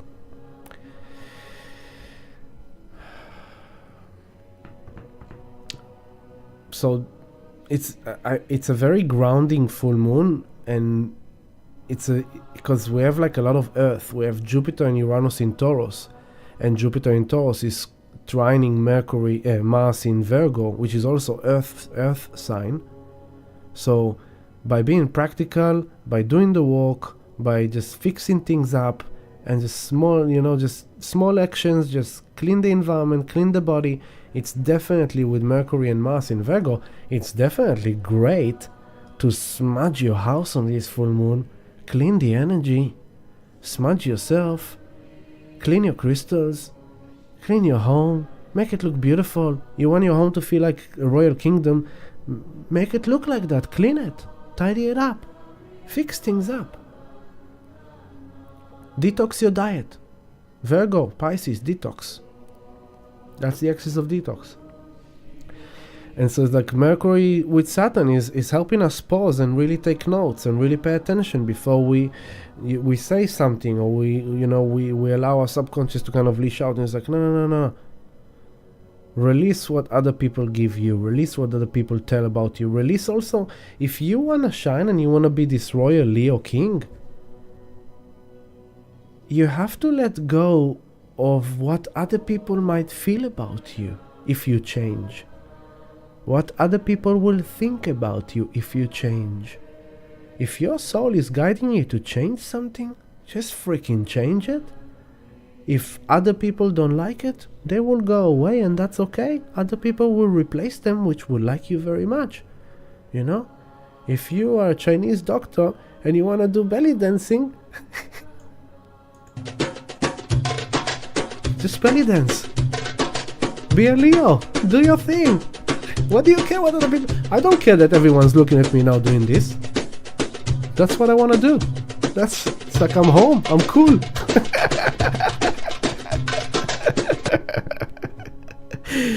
Hello, Jules. Welcome. Hello, Jen. And so that's kind of this full moon. Now, the good thing about this full moon in Aquarius is that it falls on Tuesday late night.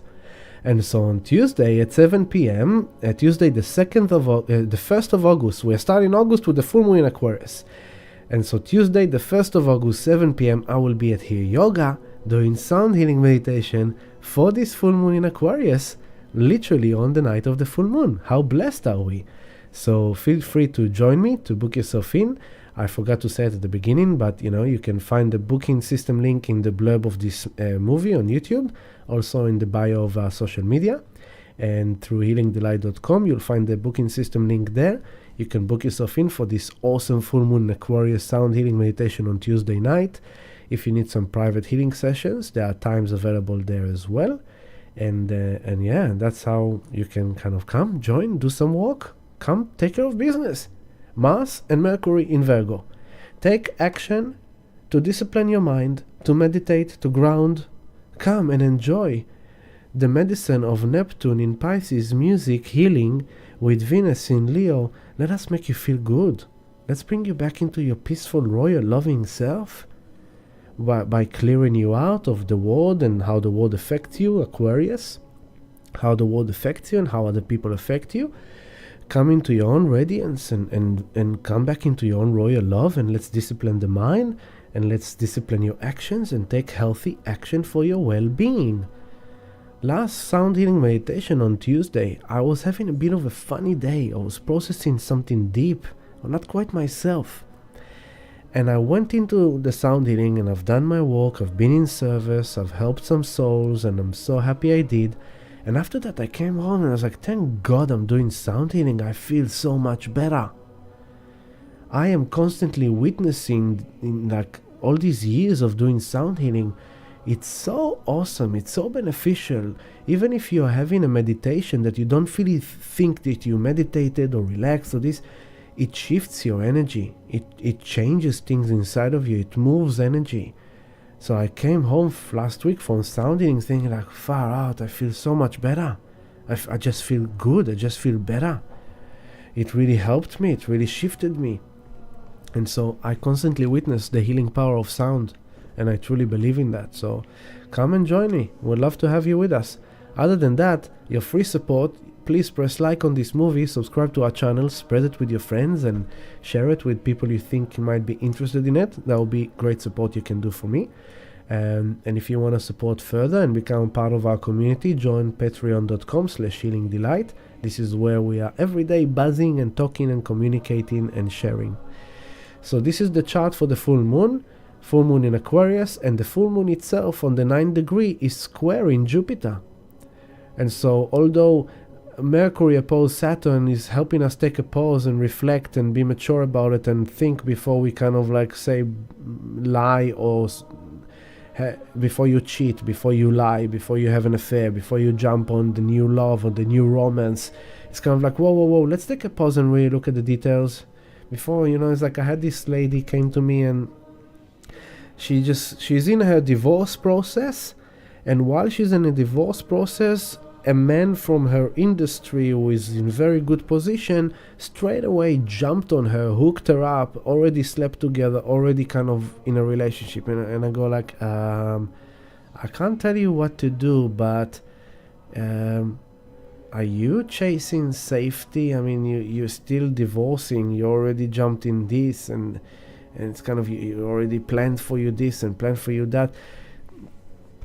Most likely this will be a journey of I'm not giving it too much potential, put it like that. And so Mercury opposed Saturn is kind of like, whoa, let's just pause for a second, let's just think this through. Mars trine Jupiter is like, let's just take action that benefits our life. And then the full moon comes and square Jupiter. So it's like Jupiter's like, I want to expand my life. I want to feel healthier. I want to feel better. I want to feel good. I want to have my relationship doing better, my business doing better. I want to expand the way I do business. It's like, okay, so it's squaring the moon in Aquarius and the sun in Leo. So it's like, follow your royal self and let go of what other people say about it, what other people think about it, what other people feel about it. Just follow yourself. Do what is right for you. Do what's good for you. That's also the nodes, the North Node in Aries. It's like, it's about you. It's about where you're going, what do you desire, where do you want to go. But just make sure that you are not, like what she did basically is that she replaced her previous marriage with a new relationship as a replacement, as a substance, as a medication. It's like, oh, I don't want to be fully single, it's a bit scary, I'm not in a financial position, and this, so, oh my god, he's a safe man, he's a good man, he's a healthy man, he's a successful man, I'm just gonna go and have a romance with him. So it's like, just make sure that as you are pursuing your kingdom, your royal self, remember that all this full moon is coming from this finger of God to Neptune and Pluto, which is a lot of subconscious, unconscious. So we are filtering out a lot of information here. What is conscious, what is unconscious, what is subconscious, what other people say about me, what other people feel about me, what do I feel about me, and making sure that, you know, we're coming into this full moon in Leo from the new moon in Aquarius, which is about the future and the people we relate to. And now comes the full moon in Leo. We're coming from a new moon in Leo into a full moon in Aquarius. Sorry, it was a new moon in Cancer. Okay, sorry. Coming from a new moon in Cancer, where we wanted to feel the emotional home, security, connection, nurturing, love. Now this week we've been in the first quarter square of how we're going about that.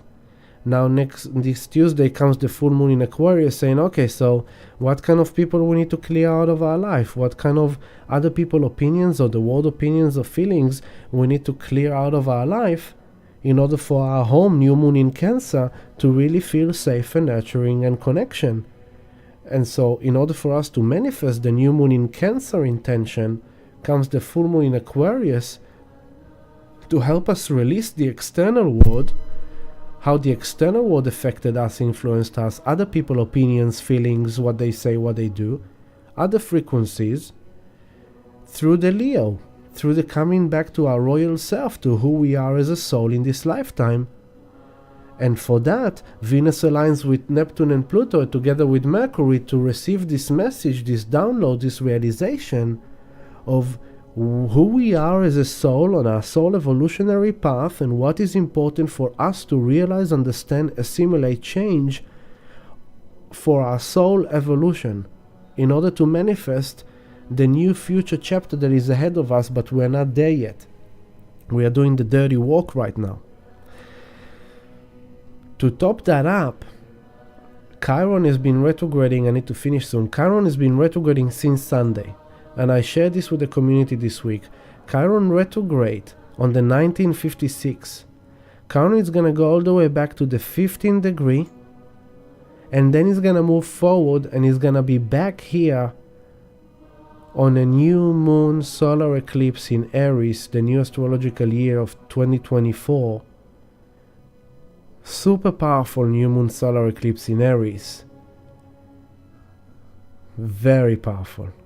Jupiter will be with Uranus, Mars will be with Saturn, Pluto will already be in Aquarius again. So Chiron retrograde now on top of Venus retrograde, on top of Pluto retrograde, Saturn, Neptune, now Venus and Chiron. So we are sitting with a deep wound that is affecting our relationships, our finance, our job, our quality of life, our health.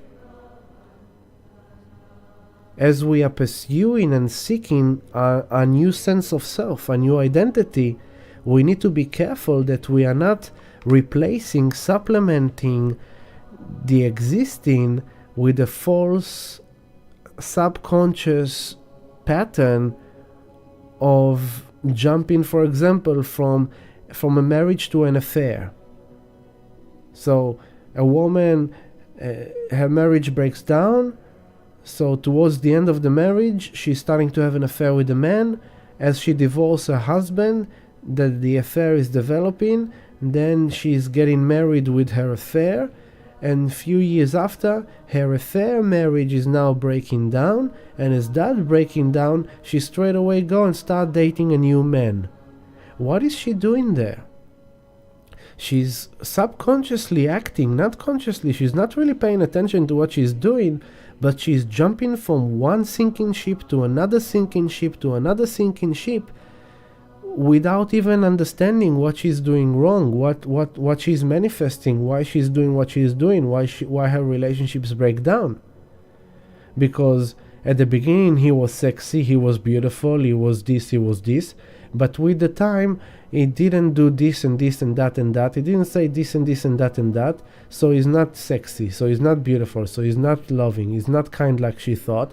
She dumps him, she moves to the next one, then realizing that he is also that, not realizing that that is because she is not her authentic self. She is not loving really. She is not feeling good about herself. She is not feeling sexy about herself.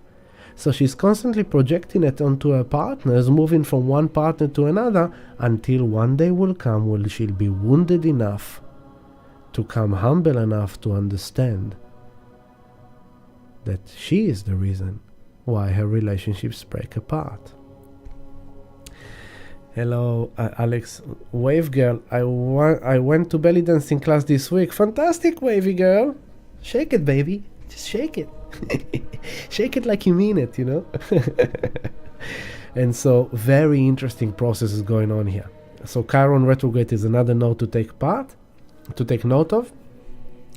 After the full moon, also the interesting thing is the full moon is in Aquarius, okay? And this is now triggering the energy of 2021, 2022. Remember that all this time it's helping us understand and figure out what just happened in the last 3 years. Everything that is happening now is relating to the last 3 years. That we're trying to put everything together. And in 2021 into 2022, Saturn in Aquarius was squaring Uranus in Taurus. So having the full moon here in Aquarius, in the area where Saturn was squaring Uranus, it brings up a bit of that energy. I was like, okay, the unexpected things that I didn't expect to happen, hey, 21, 22. And also, and now this full moon in Aquarius is squaring Jupiter in Taurus. So there is this energy of 2021. Also in 2018, we had a lunar eclipse in Aquarius and Mars was squaring Uranus. So there's some things in 2018 to now as well. The last thing I wanted to say is that Venus, this is cool. Venus now is doing the download on the 28th degree. This is back to now. Venus is doing the download on the 28th degree of Leo. Now, the interesting thing is that in January 2022, Venus, the last retrograde of Venus was 8 years ago. So Venus retrograde is kind of like every 8 years it will repeat those signs. So Venus retrograde in Capricorn, okay? Pluto is on the 28th degree of Capricorn. Venus stationed in retrograde on the 28th degree of Leo. And the last time Venus was in retrograde was in Capricorn with Pluto and with Mars and with Mercury. So in March 2022, January 2022, Venus retrograde until March 2022. And on the 3rd of March 2022, Venus conjunct Mars and Pluto here. That's where Venus and Mars started their cycle. But this is where Venus also met with Pluto. And so it's very interesting that now 8 years later, the Venus retrograde is happening in Leo in exact opposition to where Venus was in retrograde conjunct Pluto back then with Mars. So this is also relating to this. It's like, hey, January 2022, I went to family court. March 2022, the process started to happen and I started to get my fatherhood rights after fighting for it for a few months. Now here I am in Venus in Leo. I got what I wanted. I have my son, and now it's about kind of like processing, reflecting, redefining my home, my family with my son, my lifestyle, my job, my business, my career, because back then everything just fell apart. Okay? So through my personal example, I'm sharing with you is like what happened to you 8 years ago, January, March 2022, that is now being processed, redefined, receiving some more insights and understanding, with universal understanding that Neptune and Pluto are both evolutionary supporting this process. And this also confirms that whatever happened to you was in divine order, so just trust it. Now, the other thing I wanted to share with you is this. The last thing for tonight. Here it is. Oopsie. This is the situation in the solar system as we see it now. Okay, now if we move to the full moon, okay, here's the full moon on the 1st of August. Okay, oops, oh my god, what did I do? No. Okay, again. Okay, so 1st of August at 4 a.m. Let's go there. There we go. Okay, here is the... Whoa, I did it again. Sorry.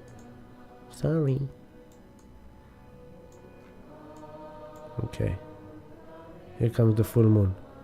Okay, and what's happening on this full moon? Here's the moon, here's the earth, here's the sun, and look, Venus is right there. Okay, so it's not exactly yet on the 14th of August.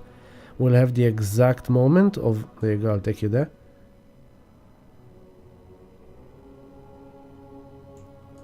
On the 14th of August will be the exact lineup of Venus passing between the sun and the earth. Very powerful. It means that everything got to do with Venus is like... It's the highlight of life, okay? But now going back to the full moon. So we have Venus involved in this full moon. But then here is the let's go to the 28th tonight. There we go. And here is that Earth Venus Mercury conjunction. Okay, over here is Regulus. So if you take a direct line all the way there, this is Regulus, the heart, the lion's heart. And so there is a message coming through here, and then the square, here is the square to Uranus. You can see the 90 degrees, Uranus to the sun to the earth. That's the square to Uranus that is coming up later on. Right now we're having the square to Jupiter. Jupiter to the sun to the earth. So that's the full moon.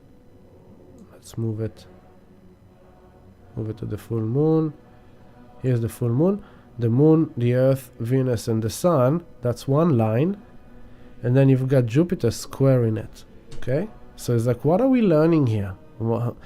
How can we grow from this? How can we reap some blessings from this situation? What is the blessing in this? Okay, that's the challenge. How to find the blessing, how to expand, how to feel better about ourselves.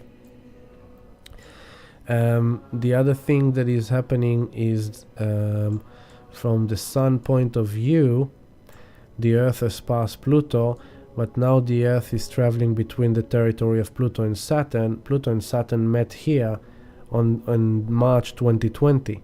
So Pluto and Saturn met for a massive big transformation. Since then Saturn is moving forward, and now the earth is traveling in between this space. And the thing about what did I wanted to say about it is that, let me see. Pluto. That's what I wanted. From the sun point of view, Pluto is on the 29th degree of Aquarius now. Okay, so Pluto is in the final realization, graduation of Capricorn. So remember the line of the graduation we are still in graduation. It's a long-term graduation. So this is how it looks like from above, you know. Is how. So here's the full moon, Venus, and here is the square to Jupiter. Okay, and then we'll have square to Uranus soon. Square to Uranus when the Sun will get to the end degrees of Leo. And the Venus retrograde is basically the time where the Venus is passing between the Earth and the Sun. So it looks like Venus is traveling backwards. It's an optical illusion. But that's the Venus retrograde. It's going to be a very, very interesting time. Okay? So this is the love stream for tonight. Let me take this off. I hope everyone enjoyed it. You know, hopefully you can do the best you can do with it and use it to your benefit. But yeah, just pay attention to what's happening, pay attention to the subtle, pay attention to the messages, but don't jump into massive decisions. Don't FOMO into shitcoins. One of the best ways to say it. Don't just FOMO into shitcoins. You know, Venus retrograde. Be very cautious and it's time to really sit. There is something deep changing. There's something deeply evolving and transforming, and it's a multi-day, multi-week, multi-month process. And so think about that. You know, that instant gratification I started the love stream with. I'm showing you through the astrology tonight the fact that there is a current process, and the fact that there is a bigger process and a bigger process. But the bigger process is that we are now in an evolutionary cocoon. We are molding. We don't know yet fully what we are becoming. We don't know yet what we have lost. We don't know yet what we are gone from. We are becoming. And so if you are a caterpillar in the cocoon and you've melted down to 100% liquid, you can't fully understand who you are, what you are, where you're going, what's happening. You just know that you're going through a process. I look ahead and I basically see how here comes August, and in August we're going to have 2 full moons. And we're going to have Pluto, Saturn, Neptune, Venus, Chiron and Mercury in retrograde. And we end August with the second full moon. And then by the 4th of September, Venus goes direct, and within 12 hours, Jupiter goes retrograde. And then 2 weeks after, Uranus goes retrograde. And suddenly in September, we're having everything in retrograde. And then we move into the new year, and comes March, and things starting to shift forward. January, we're moving out of retrogrades. January kicks in. Comes February, and Pluto comes back into Aquarius, and the North Node come on top of Chiron in Aries, and we have a new moon solar eclipse in Aries together with Chiron in the beginning of April. There is massive things happening. But it's a multi-month process, so be wise, lots of ohms, fix your life, take care of the business, take care of the work, just focus on what's working, how to make yourself feel better. If you say that beautiful lady that came this week, it was just every day, say to yourself, morning and night, you say to yourself, I am amazing. I am amazing. You validate you to you. You crown yourself. You make yourself. You think you're not sexy. You don't feel sexy. Take action. Start training your mind. I am sexy. I am attractive. I am beautiful. I am love. I am amazing. I'm feeling great. I'm feeling good. I give thanks for life. And what are you doing here? Mars and Mercury in Virgo. You're taking action by changing your thoughts, by taking care of your vibration, changing your frequency, and then you feel more royal, then you feel more love, then you take care of yourself. So, thank you everyone for all your comments. Rowena, thank you. And Gali, Roll King, thank you. Mam, Shalom Ima. Stephen, thank you brother for your compliments. Thank you Stephen. And thank you Carrie, and thank you Simone. Join me on Tuesday, full moon in Aquarius, here yoga, and come for healing sessions if you need them. I am in service. And lots of love to you all. And yeah, just be good. Just be good. And let's finish how we started, with a bit of the Rastafari Bob Marley vibe to remind you that there is a natural mystic blowing through the air. And if you listen carefully now, you will hear. Love you all, family. There's a natural mystic flowing through the air. Peace, love, happiness. If you listen carefully now, you will hear. This could be the first trumpet, might as well be the last. Many more we got to suffer, many more we got to die. Don't ask me what. Things are not the way they used to be. One and all we got to face reality.